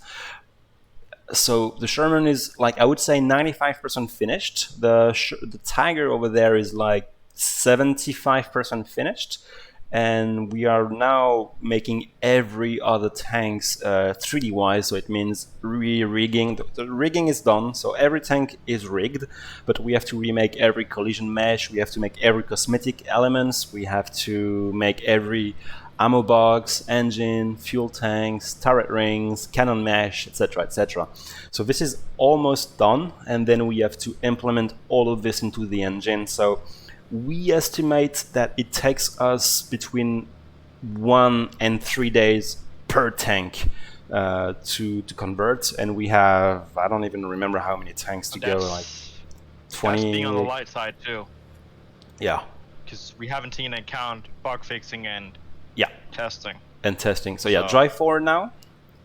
But again, the big chunk of the work is done. Now it's purely a matter of time. Well, let's see. Ding! So you lost the track, and as you lost the track, because the tank had some inertia, you see it actually rotated right because you lost the right track, and that damaged the engine a bit. It's not as pink as it used to be, and the transmission is not as purple as it used to be. So now, what is the highest gear you can go into? 2. 2. So and I have very limited throttle, like the first notch. Okay, let me jump as a driver so I can show this to the viewers. I'm going to respawn as a crew member. Very nice. So that worked. So yeah, if you drive really fast on the mine, you might almost do a U-turn, which is really good detail. So let's go in, click. Okay, so yeah, right track is gone. The engine is like, so now I can't gear up more than 2, and if I put some throttle, I can't throttle more than this. This is the max throttle I have. So unless I repair it, so I can't move. Literally. Go ahead and repair it here. Yes. Start with the engine. So we should see that yellow icon go brighter all the way. So now you should be able to hold W and it should go up. Let's see. Hold on, I need to turn the engine on again. Yeah, it might turn off the engine every time I do this. Oh yes. It does. Yes. So Safety now first. I haven't repaired it full. I haven't repaired it fully, but I'll leave it there so you can turn the engine on. So now, yeah, I've regained like a little bit over 3/4 of the throttle. Yeah, which matches the amount of repair that I've done. Yeah. So the more damage the engine sustains, the less throttle you have. The more damage the so now I can move. My right track is repaired, so the track is complete, but it's damaged. So you will see that I'm actually going to the right. So if I go out, your track's still missing because it doesn't get attached until it's fully repaired. Oh, you're right. Even if it's orange, it's still detached. Yeah, it needs to be 100% repaired to be back. So that's why I was actually rotating right. My bad, forgot about that. So and 2 people repairing make it faster. 3 people repairing makes it even faster. And now with the new system, is you can have one guy fixing the engine, another guy is fixing the transmission, while the other one is fixing the cannon. So we might give wrenches to logistic as well, so the Logi boys can also help fixing tanks. Speaking of repairs, one question is around the crane and the repair crane and how that's going to function in the new system. Is it going to be aggressive like before, or is it going to be different, or is it going to stay the same? So as Gunslinger, I think, was working on it. Yeah. Just one thing, just before we move on, can we write down, do the Logi boy have a wrench at the moment? Yes. Yes, okay, I wasn't sure, so let's just double check tomorrow, and if they don't, let's give them a wrench. So I'm gonna build a repair crane here. I do think it do be working as it should. Yes, Gunslinger? Yes. Hello. Yes. So I'm building a repair crane. The repair crane basically just repairs the tank, the components, and if you've been damaged recently. I think so my cannon is destroyed. There's a little cooldown that shows up, so the repair crane won't repair you if you got damaged recently. One thing that is good to note is if I go full power, I can't turn left too much just yet. I need to give it a bit of inertia, and then I can do a proper left turn. And a lot of tanks actually behave like this in real life, which is a good feature.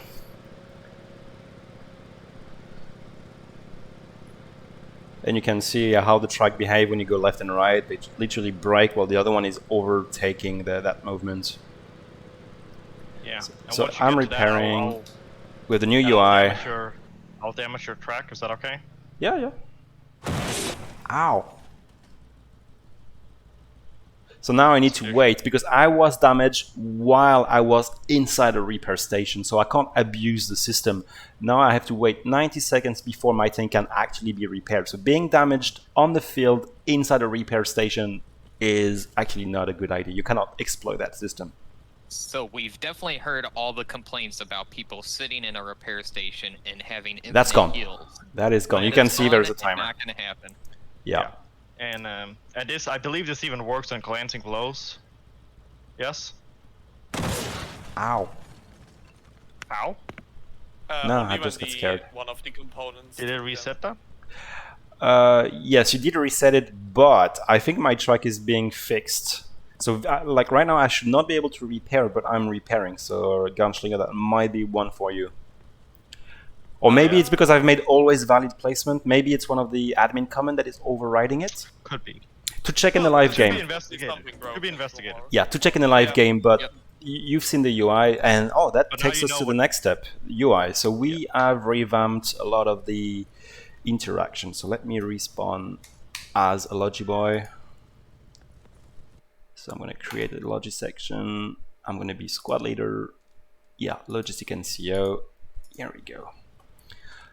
So small things, but it's mentioned like we made it prettier. So you see there's a little animation when you come to it, and then there's a little on mouse over effect. Again, small detail, but it's just those things that makes the game look prettier on the long run. What else do we have on the UI? We have the new bandage. Can you shoot me in the foot? I'll try not to kill you. Please. That was the wrong gun. You monster. You monster. So that's what's left of me. You monster. Is that... Are you shooting me? Ow! Okay. So now the new thing we have is a new UI. It's because before a lot of newbie, like people who just buy the game, they don't know you have to hold the right click to the end. So we made that little loading bar, and now it's obvious. Same thing if I incapacitate someone. So randomly it's going to be Snazzy. Ow. Yeah, you can definitely payback. Yes, and then we have that new UI, and it tells you that you have to hold the click all the way through. So that is. And if you want to bandage me as well. Do I? Just to show that it also. It does not work on bandaging someone else. That's interesting. Gunslinger, that's for you. Didn't do nothing.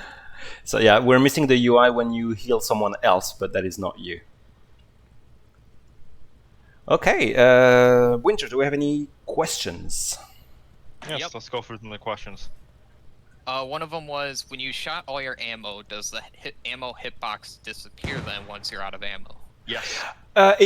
Visually does not. Yes, we forgot. Yes, it does not disappear. But the less ammo you have, the less chances you have to set them on fire or trigger. And it is not like an overall number. It is per component. So if I go to this guy, and if I shoot a bunch, like let's say I shoot all of my AP around, then I am less likely to get damaged when I'm going to shoot that guy.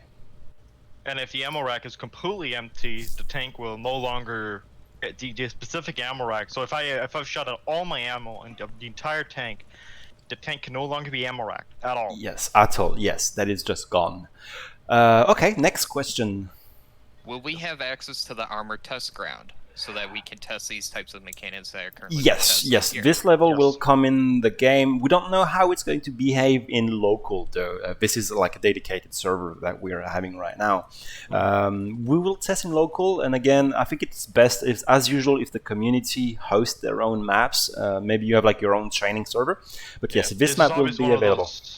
This will always be one of those maps that's probably not meant to be run on a dedicated server with a full server. It's more meant as a way to check out the different armor, and we'll make the spawners with all and the testing, yes. available. But this will go into public testing as soon as we have a final Sherman and a final Tiger. We will organize a public test available to everyone on the branch, and we will test this map all together. So we'll have like, I don't know, maybe 10 tanks versus 10 tanks on this map. And see how it goes, how it behaves, how it looks, and performance. But yeah, you see, this is a very basic map. It is just boxes and cylinders. It is just like, it's a proving ground, and it will have that big material object here that can be tested for penetration. You did want to show the quirk with the Tiger. You wanted to show the thing with the Tiger? With I wanted to show I wanted to show the skirts. Oh shit. Yeah, I've also given you a new Tiger because the old Tiger debug view kind of okay broken. So let me respawn as a rocket guy, a rocket lad. Yeah, I don't want to go Elton John on this one, but yeah, rocket guy. Do I still have the AP round loader? Ow. Yes. So yeah, I'll do it with the bazooka. So you see the side skirts. Beautiful Tiger. Yeah, so side skirts are considered external cosmetics. So I mean, it's a very small plate of metal, so it's like, I don't know, maybe 1 centimeter thick. So any AP round would go straight through. But the thing, so we are missing an FX, but maybe use your fancy 1911 with an AP round. Might be easier. I only have an M1 carbine with AP rounds. Okay, so if you go from an angle like this and you hit, let's say, at the last skirt, it should fly off. So here it's going to just disappear because we don't have the FX just yet. But you want me to fire AP or heat? AP. Okay. Ding! Oh, it did bounce. You were at a crazy angle. Okay. Huh, hey, interesting. You're in the way. Oh shit, that's my... Okay. It looks like a shotgun. Blast. Ding! So yeah, it bounced. I don't think it should have bounced. Oh no, it's because it hit the metal onto the plate. So it went through the skirt, then into the armor itself. And yeah, and then it flew off. So that can, I don't think 1 centimeter of side skirt can trigger a bazooka. That is just like for something else. But on the Panther or the Stug or the Panzer IV with the side skirts, that would definitely trigger a bazooka or like a rocket. Mm-hmm. And the same thing with other cosmetics on the front, like the track links and the front of the thing. That was brutal. So yeah, it went through Gunslinger. You did not slow down. You did not slow down the round whatsoever. The round kept going, hit the track, then it bounced through this, went through that little piece of metal, hit the track, and made it Sherman track because it's not finished.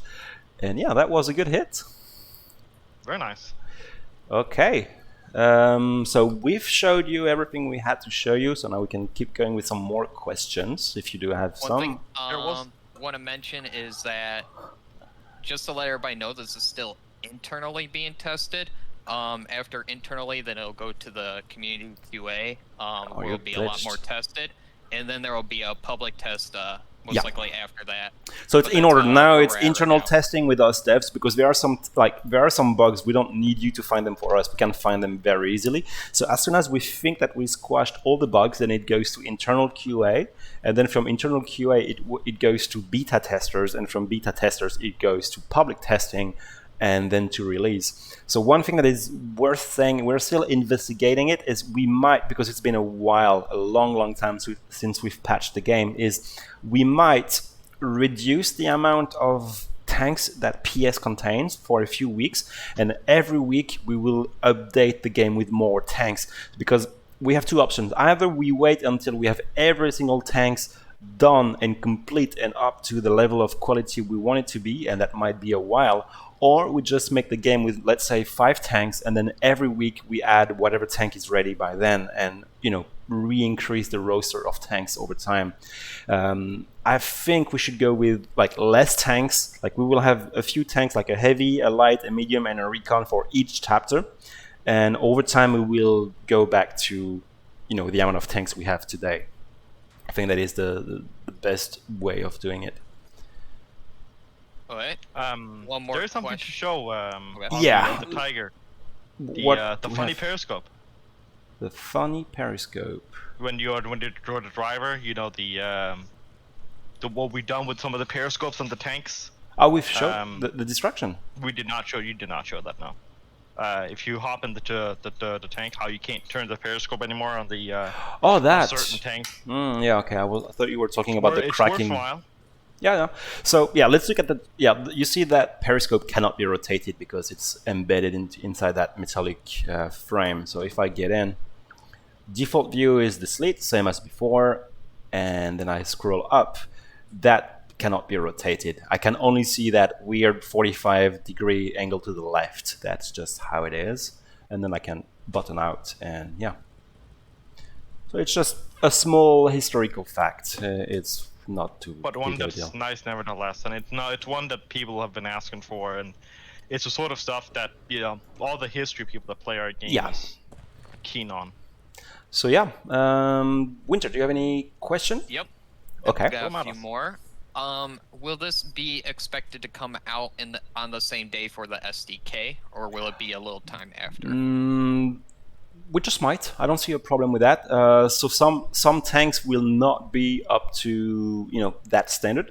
So for you modders, if you are a modder and you're looking at the stream right now, we made a new vehicle folder. So there is the old vehicle folder with all the old tanks, and there is a vehicle folder that is brand new with all the new tanks. So when we convert, let's say the old Tiger, we are going to delete that old Tiger, and it's only going to be in the new folder. So if we make some sort of temporary SDK, you will have you might not have every tanks that are up to date, but at least you'll have the technology and you will be able to start making your own tanks. And at that time, we will release a documentation. I will release every single 3ds Max files for the Sherman, so you know exactly how it's rigged, how the components are exported, how the collision mesh are made. You will have the entire resource list at your disposal. We're just not there yet, but this is planned. If you go on the community Google Drive, you will have everything there: the PDF, the Max files, the export settings, all of it. Yeah. Because it is not complex to make a tank. It is just a lot of things to go through. Time consuming. Yes. It's very time consuming. So yeah, for modders, we will very, very, very likely make a SDK for that. Yes. Okay. Then we got another question here. Will the damage system go towards half-tracks, or will they stay the same? They will go toward recons. They will go like everything with the cannon, like the Puma, the 222, the 232. Those, anything yes. that comes out of the armor spawner. Yes, everything that comes out of the armor spawner. But the cars, like the Kubel and the Jeeps and the trucks, they will not have such an advanced system, but it will still be AP going through and triggering the engine like it is right now. So think of it like whatever you can do to the trucks and cars right now, it will be the same in the future. I don't think we will overhaul the trucks and cars because it's a big one. The only thing we might do is do something along the lines of wheel destruction, but that's a maybe. Yeah, that's a big maybe because a lot of those vehicles were modeled very, very long time ago, and we didn't plan. We never planned on such a system. That is just us doing something we think is awesome and cool. It's not a requirement. It wasn't planned. It's just it's a shame to have such a good gunplay and gun mechanics, and our tanks were not. They were subpar to what the gunplay is. So we wanted everything to be equally good, equally quote-unquote simulation-ish. So that is that. Other questions, Winter? Yep. Another question is, are we planning to work on the armor mode as well so that it reflects the same? Yes. Yes. Vehicles are vehicles. So if you have a tank, it's behaving that way. You just spawn it, the regular way with the spawner, and that's what you get. That is the only tank we get now. There is not like an old tank for old maps and a new tank for new maps. Like all the tanks are going to follow that logic here. And they're all going to work on existing maps. We're not going to start making. There's nothing special about the maps. Like Armored Mode is still going to be the same Armored Mode now. It just has the more advanced armor system in place. The actual map itself hasn't actually changed. It's just the system that runs the armor. So one thing that I wanted to say is, to the end user, like when you get in a tank, you will not see a massive difference. Like the UI is slightly different, and you destroy tanks in a slightly different way. But to it's us, all under the hood. Yes, that was 8 months of very intense work, and there is. I don't want you guys to. I don't want to oversell it, but it was a lot of work. I think it is really working, and we are really pleased with the results. But yeah, the overhaul is kind of underwhelming. It is not an overhaul. It is a like a complete refactor. The point for us was to not only make a system that didn't rely on the SDK access we had access to when PS was but still a mod and the system was initially developed. Yeah.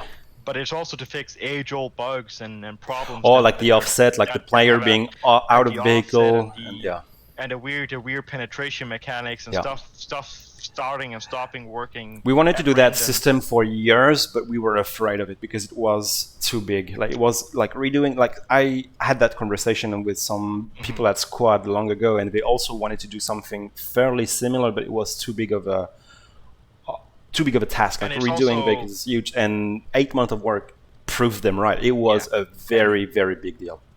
And we're still not done yet. And at the time, we had a release plan of several chapters, and then last year summer rolled around, and we suddenly had a lot of space between updates, and this is essentially our way of filling that gap, if you will. This helps fill the gap of. It was a trade-off. Like we knew going into Armour Overhaul would be no updates for a few months. We knew it was going to backfire. We knew people were going to be angry at us. We knew they were going to be pissed. And I mean, the Steam rating is actually proving that. Is we haven't updated the game in ages, and people complain. And we knew we were going to take that hit, but we were ready to take that hit in order to get you guys that level of fidelity into tank battle.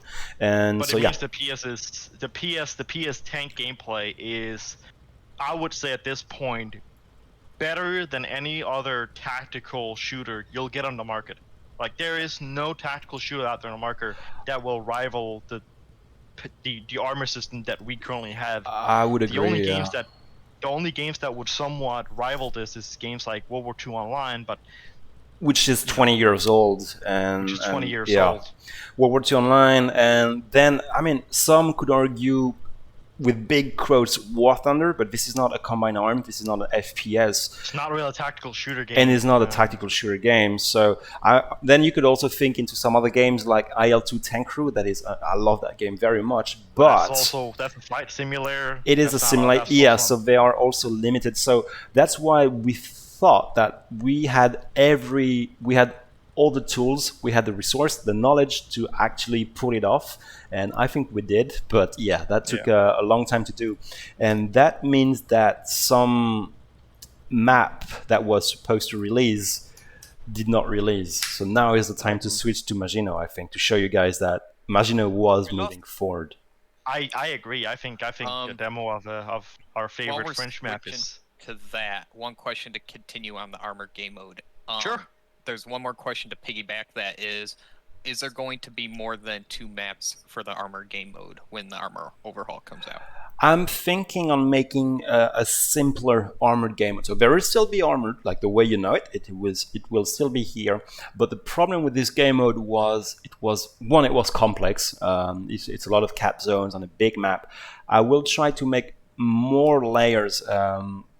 Recently, I've played a bit of War Thunder to see how the other games are doing armored gameplay, like proper gameplay. I'm not talking about penetration or technique. I mean in terms of where the fun is, and they have some good things like just 3 capture zones or 1 capture zone, or like some sort of king of the hill. So we might make some more. It will still be armored, but it would be more toward like a AAS kind of gameplay more than the Armored Gamemode. So we will simplify it, make more layers. That is just a matter of time. There is nothing stopping us from actually doing it. It is just we need to get the vehicles out, and then we'll do it. Absolutely. And now it's a good time to give people in person showcase of what Maginot looks like and the progress we've made on it since. We could write a devlog, but at this point it feels like we're just kind of let's just show you. At this point, doing another devlog would just kind of be a meme at this point. So Yeah. Rather than talking about Debug, we have. So let's see. So we are going to walk through. So the German main base is here. It's called Breizsmirk, which literally means main base on the hill. Then we have Casemate Sud, which is like a bunker south. So let's look at it. Let's be in admin cam and let's look at it. So let's go with the German main. That is going to be here. So pretty big map, a lot of hills. Yeah, so that would be the German main base. So pretty common for a main base in PS. You have all your spawners, all your vehicle spawners. And yeah, the vehicle spawners are here. So this is offensive 02. So offensive 02, there is a twist. Like we have offensive 01 and offensive 02. I loaded offensive 02 to show that twist. So let's go. I'll make my way over there. Yeah, I'll also. You'll be there before us. No, I'll be on foot. So this is the first flag. It's like a little bunker area that was taking back some vegetation, and so this one is like, it used to be part of the Maginot line, but not anymore. And then you have like a trench line here. And okay, here we go. So the next flag is Le Moulin, which is it's not a windmill. Did you say a watermill? Yeah, watermill, I would say. I don't know. I don't speak French. No, but it's like it's a mill.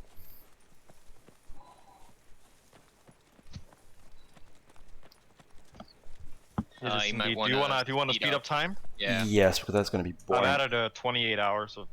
Yeah. time. Okay. I'll just slow mo. Let's say slow mo 4. Okay, let's go. So yeah, here we have Le Moulin, which is like the water mill, and you have like that's where the German main base here. So we have to make the way down. We have a river with a little lake, and as we follow along the river here, let me climb that rock. I'll make my way to Caserne, which is the Caserne is like the infantry barrack. Okay. Once you get there's a little surprise waiting. Yeah, there's a little gimmick for that map. So let's switch. I'm gonna slow down time again if it's yeah, okay. I'm doing it. Up, done. Okay. Admin slow-mo 1. So you see it's a bit of a very atmospheric map, foggy, it's early in the morning. And that is one of the secret entrance to the Maginot Line here. So what it means is, as a French, I can open that door, get into the Maginot Line and out, and I can close that door. As a German, however, I cannot interact with the door from that side. As a German, I need to be inside to open the door. So the only way I can get in... Yeah, hold on, one thing after the other. So as a German, to get in, I need to blow up the door with TNT. But the defender, they can... Yeah, do it now. Yes, there is that little... how do you call that? Hatch? Bonjour. A slit. Yeah, it's a slit. So let me get in. Then I can close the door. And now the German, they cannot open the door, but I can shoot through. So I can toggle the slit up. And so the Germans can open the door if they're inside of it, yes, but they can't open it from the outside. No, from the outside they must blow up the door with a TNT. So that's the first thing, and then we'll make our way down into the Maginot Line. There's a leak. There's a leak. Oh shit. Better fix that. And as we make our way into the tunnel, you can see the minimap change. There is some sort of overlay that is only when you're inside. As soon as you go out, that overlay is gone. So I'm in the Caserne right now, so it is pretty empty. We will obviously set dress that with beds and you know, all the kind of... What do those French words on the map mean? Oh, it's the scrub here. I'll show you. Hi, scrub. Hola.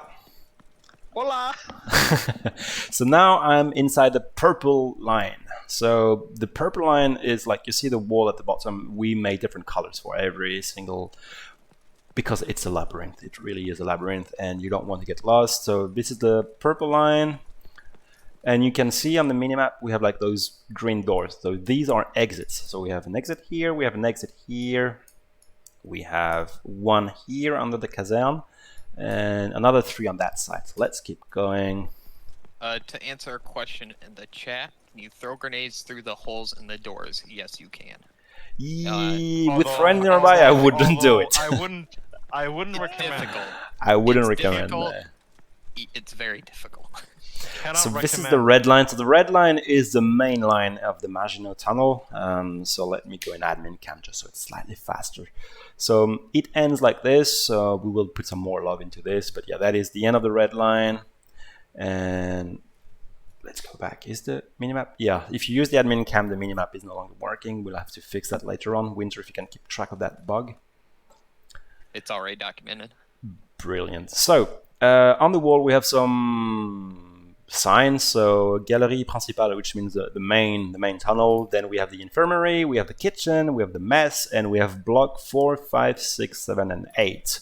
So the blocks are literally those bunkers here. So we have block 1, 2, and 3 here, and we have block 4, 6, 5, 7, and 8 here.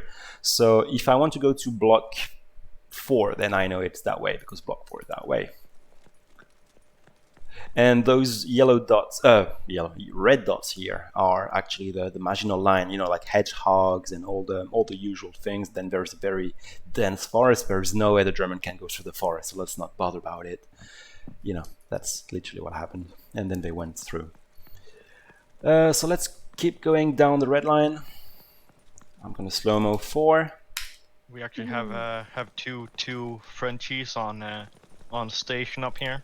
Okay, so imagine I'm a German guy, and this is going to be the next cap zone. This is called Porte Étanche, which in English would be like hermetic door. So what it is a massive, badass 10 centimeter thick plate of chunk of metal. And what you can do is you can actually shut that door and block the enemy from passing through. So in order to close that massive door, you need to shut those 2 switches, but you need to switch both of them at the same time. So you can't just switch one and run to the other one. Nah, you can't. You need 2 operators. That's what it means. In interrupteur de sécurité, it means like safety switch, 2 operators. So you must be like, hey, 1, 2, 3, and on 3, both of you do that. So if you guys go for it. Yeah. 1, 2, 3. Okay, and now the door is actually closing.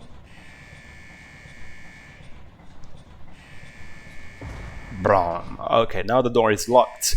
We have a few slits to open. We are going to change the mesh because this is too high. So this one is going to be down here. So now you can actually shoot the bad guys from here. And you can also be shot from. So yeah. And you can hear the alarm, and the light is red. So the door is going to stay shut for, I think, 2 minutes. And in 2 minutes, it will automatically reopen. You can manually open it by triggering one of the 2 switches. Then the light goes back to white and it reopens. Or it can be blown up by TNT. Should we try the TNT? Let me put a rally point here so we can get the kit. No. Is it not working? No? Yeah, it's all satchels that are currently having issues. Yeah, but it's all part of the same functionality. Well, let's see if it works just for science, and if it doesn't, then it doesn't. But science. Yeah. Always valid placement. Okay, so rally. There's a rally. Oh, and it's worth noting that the tunnels here, you cannot put any emplacements or any fobs or anything down here. Yeah, you cannot really rally points. Yes, because we don't want people to make shitty bunkers and yeah. No base building, no anti-tank guns, no nothing down here. So this is not for gameplay reason. It's just for trolling and obvious trolls. Do you have TNT? I think. But does it need to be German TNT? I wonder if there is team kill on the door. No. I don't think it matters. Yeah. Okay. No. From what I understand, satchels are global. Okay, so go on the other side of that door, and Snazzy and I will close the door on 1, 2, 3. There we go. I will go in admin cam. Now, the big thing to mention is if you're a German, you can throw grenades up through the top. Just remember, they may bounce back. They will very likely bounce back. Okay, so we have TNT. Let's see if we have an issue or not. Science. Who knows? And German can open the door from the other side. Okay, it did not work at all. Okay, but a German guy, if he managed to be on that side, yeah, he can open the door as well. So let's go into block. No, that's the infirmary. Let's go into block 5. See how it looks. A question from the chat: is this based on real life, or is this no something we created? I mean the architecture and the general landscape is based on real life, but the map isn't actually based on a specific location. No, this is just Maginot-like-ish. Maginot-esque. It's somewhat vaguely based on the Vosges, Oh, Vosges, yeah, which is the mountain area in the east of France. Yeah, Vosges sector of the Maginot Line. That's what it's loosely based on. But yeah. It's not an accurate depiction by any means, because the Maginot Line is very, very boring. Yeah, nothing happened. So we made it so it's gameplay entertaining. Like it's entertaining. It is, yeah, it's a plausible Maginot battle. That's mostly what it is. Ooh, Germans! Okay. So yeah, this is, let's keep going through the Maginot Line. So this was the underground. So the underground is only in offensive 02. The underground is locked in offensive 01. So this is block 6, and then we have block 5 right here and block 7 here. This is not the first map that's not historically accurate. Best is also not based on a real location. Neither is Carentan, St. Mary-Glise, or. Oh, Carentan is very realistic. We use the map. We use the actual map. No, Carentan is very based on the Vander brothers. No, just where the cafe is. Everything else is true to life. Yeah, but still, it's not.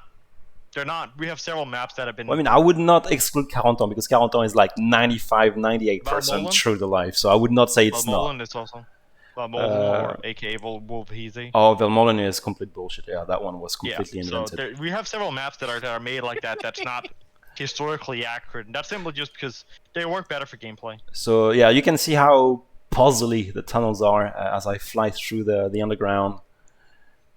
So that's the blue line connecting to block 1, 2, and 3, and then we have the red line with the hermetic door. And as we go forward, am I going forward? God damn it, I'm going south. I was planning on going north. Now, I know some of you may be thinking that there's a lot of tunnel system in here, but the whole point of that is it allows you to have movability so that you can get around and flank. Because we didn't want just one big, like... We don't want a corridor fight, yeah. Yeah, we didn't want to create like a one spot where it's just going to be like non-stop tunnel fighting. We want you to be able to get around, flank enemies so that you can actually capture points. So and the tunnel is not always the focus of the map. It's just one of the layers is going to have the tunnel, but it's a quote unquote a gimmick. It's not all of the layers are going to be in a tunnel. It's very likely that you will not use the tunnel. It just depends on what layer you're playing on. So yeah, a lot of work has gone into the map, and yeah, it's been taking a while to get to a state where it's complete, but it's also really, really beautiful map, really well done. Yeah, I love it. So now we go close to the poste avancé, which is like a forward operation base. Well, not really. You get what I mean. And then we get closer to the village. Let's see, the village is here. So that is the last capture point you have to get in Offensive 02. So a nice and cozy French. It's not even a village. It's more of a what we call a hameau in French. So yeah, with a little symmetry and this, and then we make our way down to the French main base. And yes, there is a railway going all around the map as well. Well, across, not around, across. And let's go to the French main base down here. Can we just appreciate the lighting for a second of this map? It really has. I believe this map has the best lighting. It's just so atmospheric. I love it, especially with And the the smoke in the French distance. main base. So this one is Very going to atmospheric. be very interesting in terms of gameplay because we have a lot of cliffs that, you know, they funnel tanks and infantry. So you can't just drive off-road like you would on drill. Like on drill, you can go in a straight line across fields. It's the Netherlands, it is fine. But yeah, this map, it's a lot more of funneling into interesting areas. So let's move up to... The other thing speaking around the tanks is that there's a lot of trees, so maneuverability of tanks is going to be a lot more difficult than your normal open landed map where you can just This drive is a the tank anywhere opposite else. of drill, yes. But it's also not as bad as some of our other maps like Non. So let's see if people have like, if they know, there is like, this is the Château du Diable, and in English that would be like Devil's Castle. I want to know if someone in the chat know what reference that is, the Devil's Castle. Let's just see if they... Is is the Easter egg still under the castle? Yes. There is some stone here. There's an Easter egg in No, I removed it. I think I removed Oh, it. Aha. why would you do that? I hate fun. It was a Yeah. skeleton mesh and it's not good for optimization. Ah, you terrible. I make it work. Proper coding. If you So yeah, can that is the optimize Maginot. Optimize it. It's just converting the skeleton to a static. So yeah, this is Yeah. block 1. So block 1 is, I find this one interesting because in Offensive 01, this is like a heavy passage of infantry. Like they have to go through this location, which is fairly open. You have a bit of flanking you can do here through those trenches. But yeah, it's pretty interesting. So you have to make your way up. There's another block here looking the access here from the train. And you have a smaller bunker, I think, here. So this one you can access it from here. Have you shown the abandoned fort? Yeah, abandoned fort. One of the Oh other no, captures. you're right. That one is awesome. It's a really nice capture. So, Zone. I love it. did anyone figure it out in the chat the Devil's Castle? It's a geeky reference, but it's Not sure if No, they I did. don't see any comments about that. No. No, it's an Arma 2 reference to Chernarus. There's the Devil's Castle up north. And this map is very likely to drop yep, one person got with it, yeah. or Really? right after the Armour Overhaul. Awesome. So It's, here we have another little farm with another water mill, and yeah, it's very atmospheric. And it's very likely that this map is going to drop once the Armour Overhaul, likely very shortly after. Now we just need to work on the optimization. The map with the tunnel is running like I'm getting 70 to 80 FPS.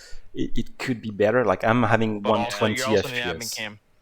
Yes, but still. It's still Yeah. one of the big things with Maginot is the optimization. Once that gets figured out, Especially with the tunnel, like pretty the good. one without the tunnel is doing pretty good, but the tunnel-y one we have to work on it, but it's okay. The two big things that we got documented is optimization and satchels. Once both those are Yeah. pretty fixed, Maginot. The satchel are like a Nice. global problem, so if we fix one, we fix the other. It's the same problem. So yeah, this is like an abandoned fortress, like from right after World War One. Will there be a tractor? Who's to say there's not already a tractor? Yeah, there should be a tractor. There's always a tractor. Don't No? don't show him. I will not show it. But yeah, there must be a No. tractor. This is a secret. So yeah, that's the thing on Foy. I had to brief a new level designer that working for us, and I had to brief him about tractors. That there must be a tractor somewhere. But don't tell me There's where. always a tractor. There's also a tractor. There's always a tractor. So yeah, that is Maginot for you right here. So yeah, we wanted to show it to you Nice. guys. So it exists. It is quote unquote real, it's not a almost meme. done, and we're just blocked by vehicles. We cannot patch right now. I wish I could play Maginot with you guys right now, but it is just not ready. So we have another entrance here for the. So the Germans, they don't Magic know not where gonna the happen. entrances are. Only the French can see the entrances. So as you get more experience on the map, you will know where they are. But for the time being, we'll have to you will have to find them on your own. There is one, I think, behind the Devil's Castle I can show. There's No, one question in the chat was around chapter 4 as well. Has any work been started around chapter 4 or any of the maps? Should we show it? Been in work since we. Should since we be before gracious and actually show Foy? I Yeah, think we should. I think we think should. Fuck. I mean, it's what time is it? Hey, well, it's do almost 7 a.m. my time. I'm Do toasted. it. Let's go in Foy. Yeah, fuck it. Yeah, Admin do it. map But yes, to answer the question, Chapter 4 has actually been in development since before we started, since before we announced the release of Chapter or the confirmation of Chapter 4. So it's been in work for a while, and we're working hard on both the maps that are currently planned. So yeah, Chapter 4 is called Watch on the Rhine. Here we go. I never seen this one before. You haven't seen it? No, you have the editor. Yeah, but I don't open up random maps. Okay, so let's go through the minimap first. So you will see the characters that are using the wrong uniform. We know. Chapter 4, we should not even be showing it to you right now, but we kind of like it. We are. So there is a forward spawn here in Boisjacq, and so the Germans are going to respawn here. So Boisjacq was held by the US, so this one is very easy to capture. It's like only 10 or 20 seconds. It's just for good measure. We captured Boisjacq and then we move on. So let's go into the main base, confirm. Also, can we just appreciate the sound of walking in the snow? Wait, breeze, yes, breeze. Ah, yes, that lovely snow sound. So, yeah, let's just walk through.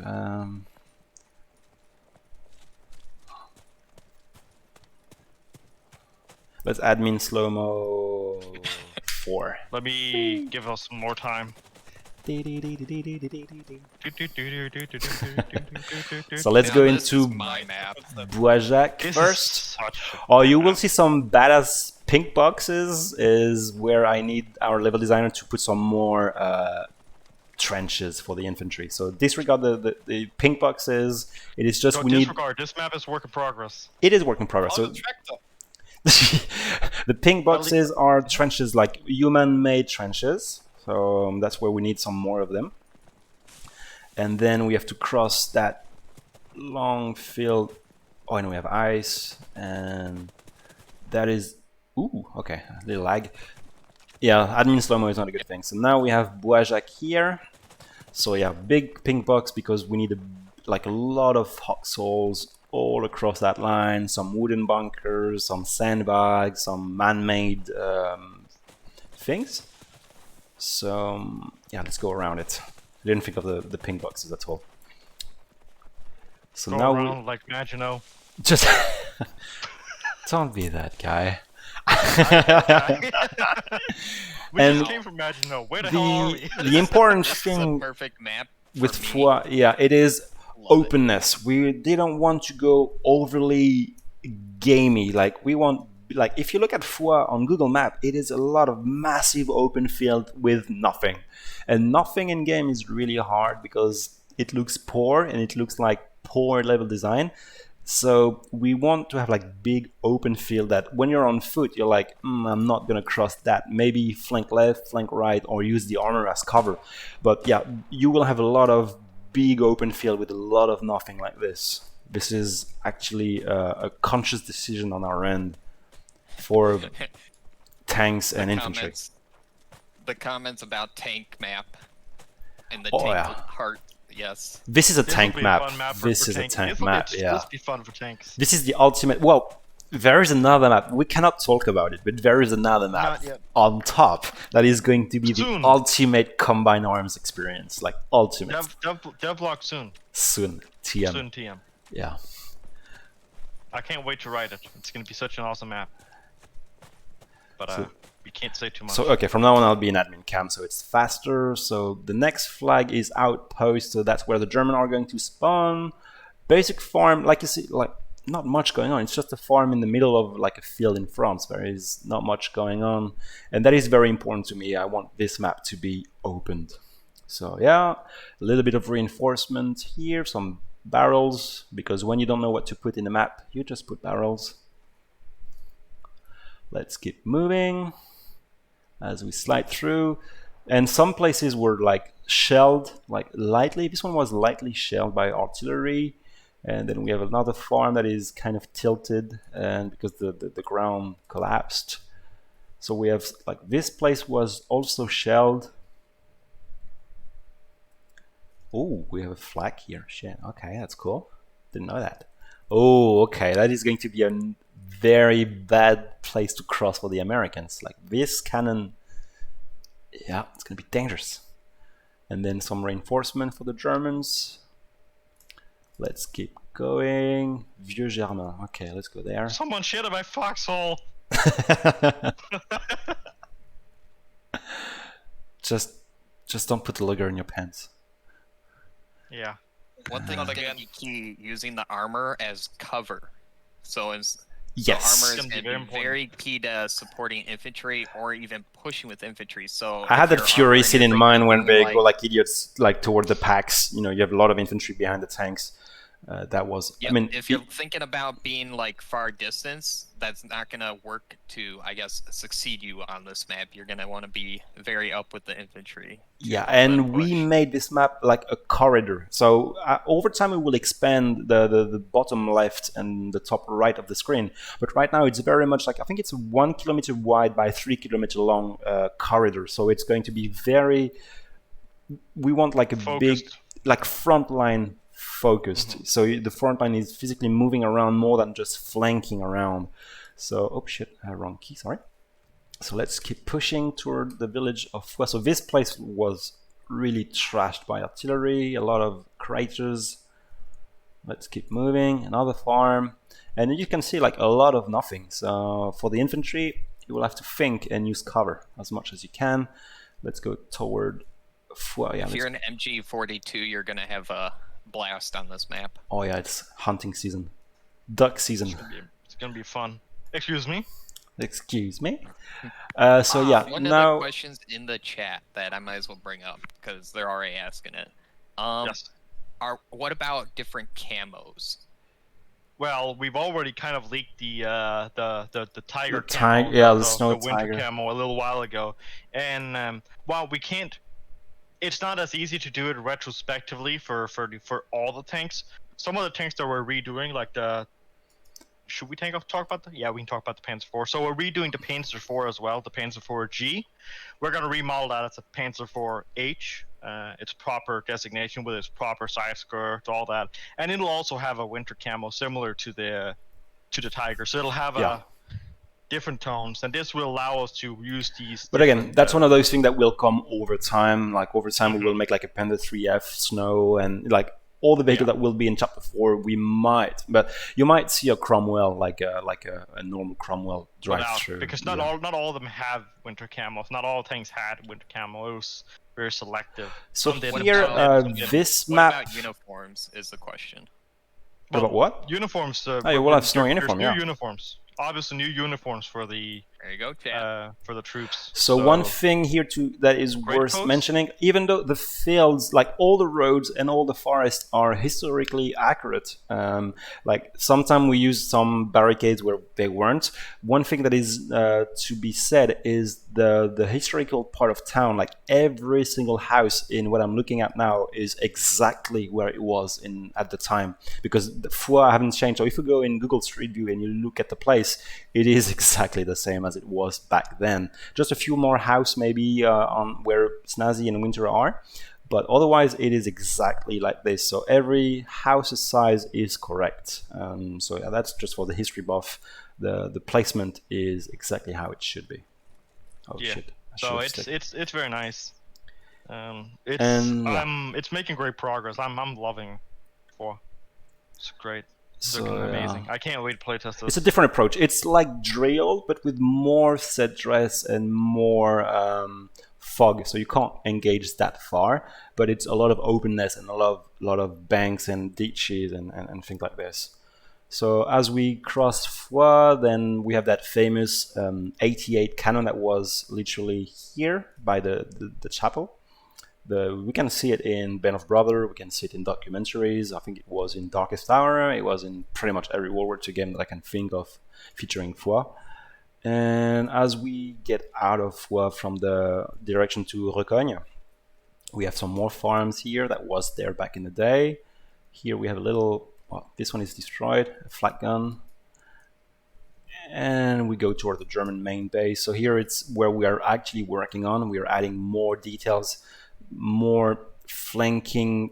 We are funneling the tanks a lot, so it might not be visible in the stream too much, but basically as a tank we have a lot of wooden areas. Those wooden areas, they will not allow tanks to pass through, so we are funneling tanks into some predefined areas, and then we are funneling the infantry in very similar fashion. So I think for tank I have very high hopes for this one, and the next map for chapter 4 is for combined arms, which we'll talk about soon.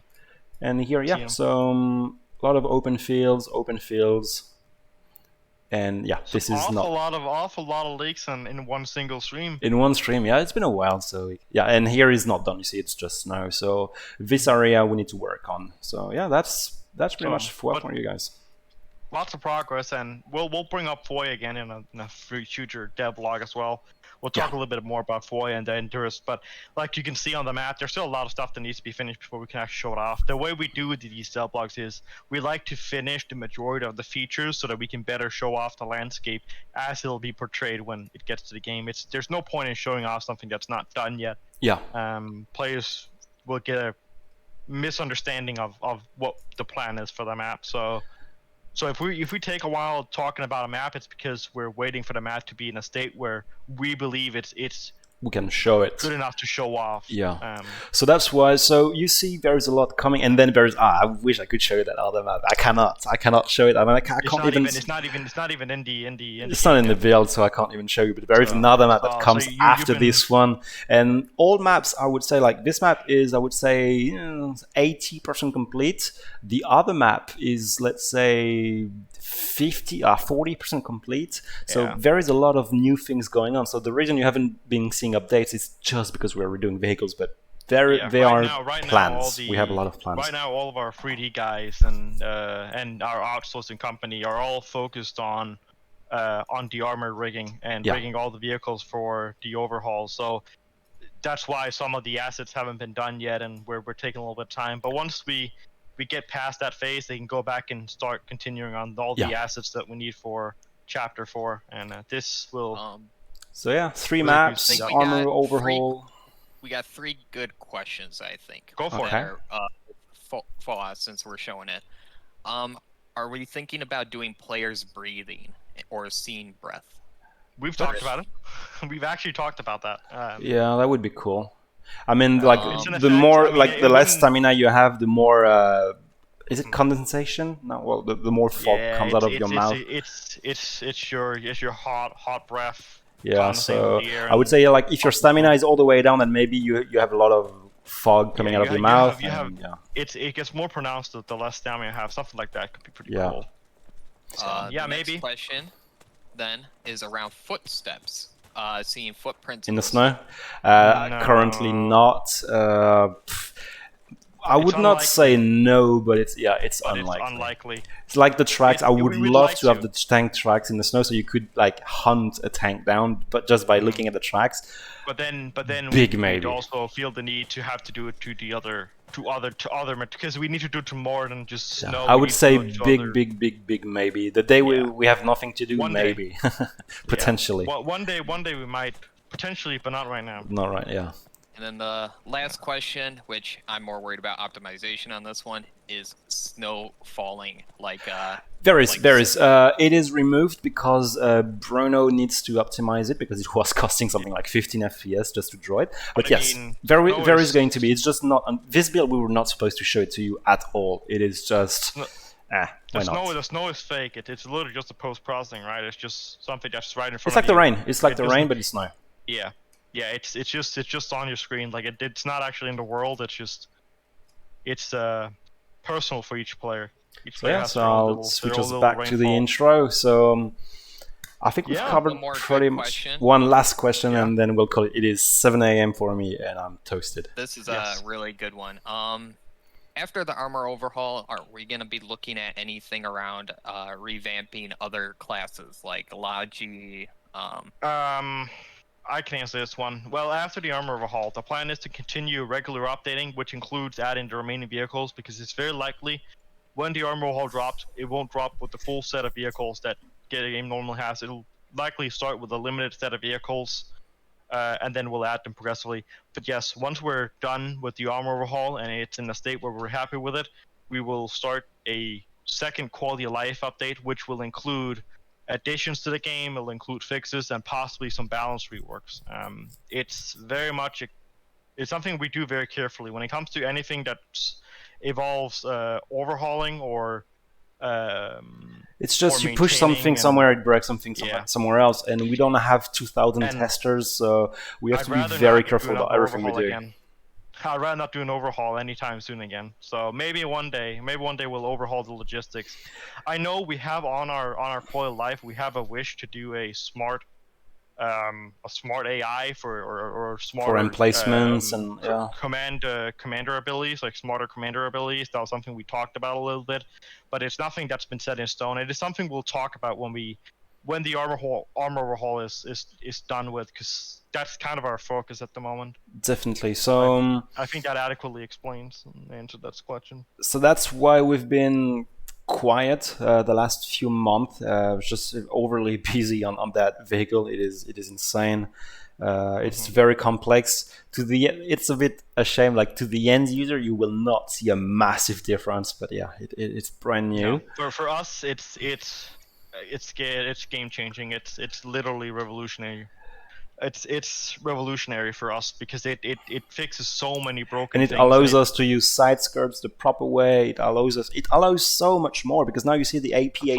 It's just actually physically correct. So you see, when we're shooting at 5mm, it would explode on the tank, and on 40mm it would explode behind the 40mm. So we don't even have to think of how to actually make it. We just make it with real life values, and boom, it works. It also better allows us to deal with camos, where in the past we've had to have separate blueprints for each vehicle if it has a different color or different camo on it. That is something we hope to be able to eliminate now with this Armour Overhaul. So for the Tiger, if we were to have a winter Tiger and the regular Tiger, we'd need two separate blueprints with, the exact same materials, the exact same everything. The only exception is that the one has one skin and the other one has another.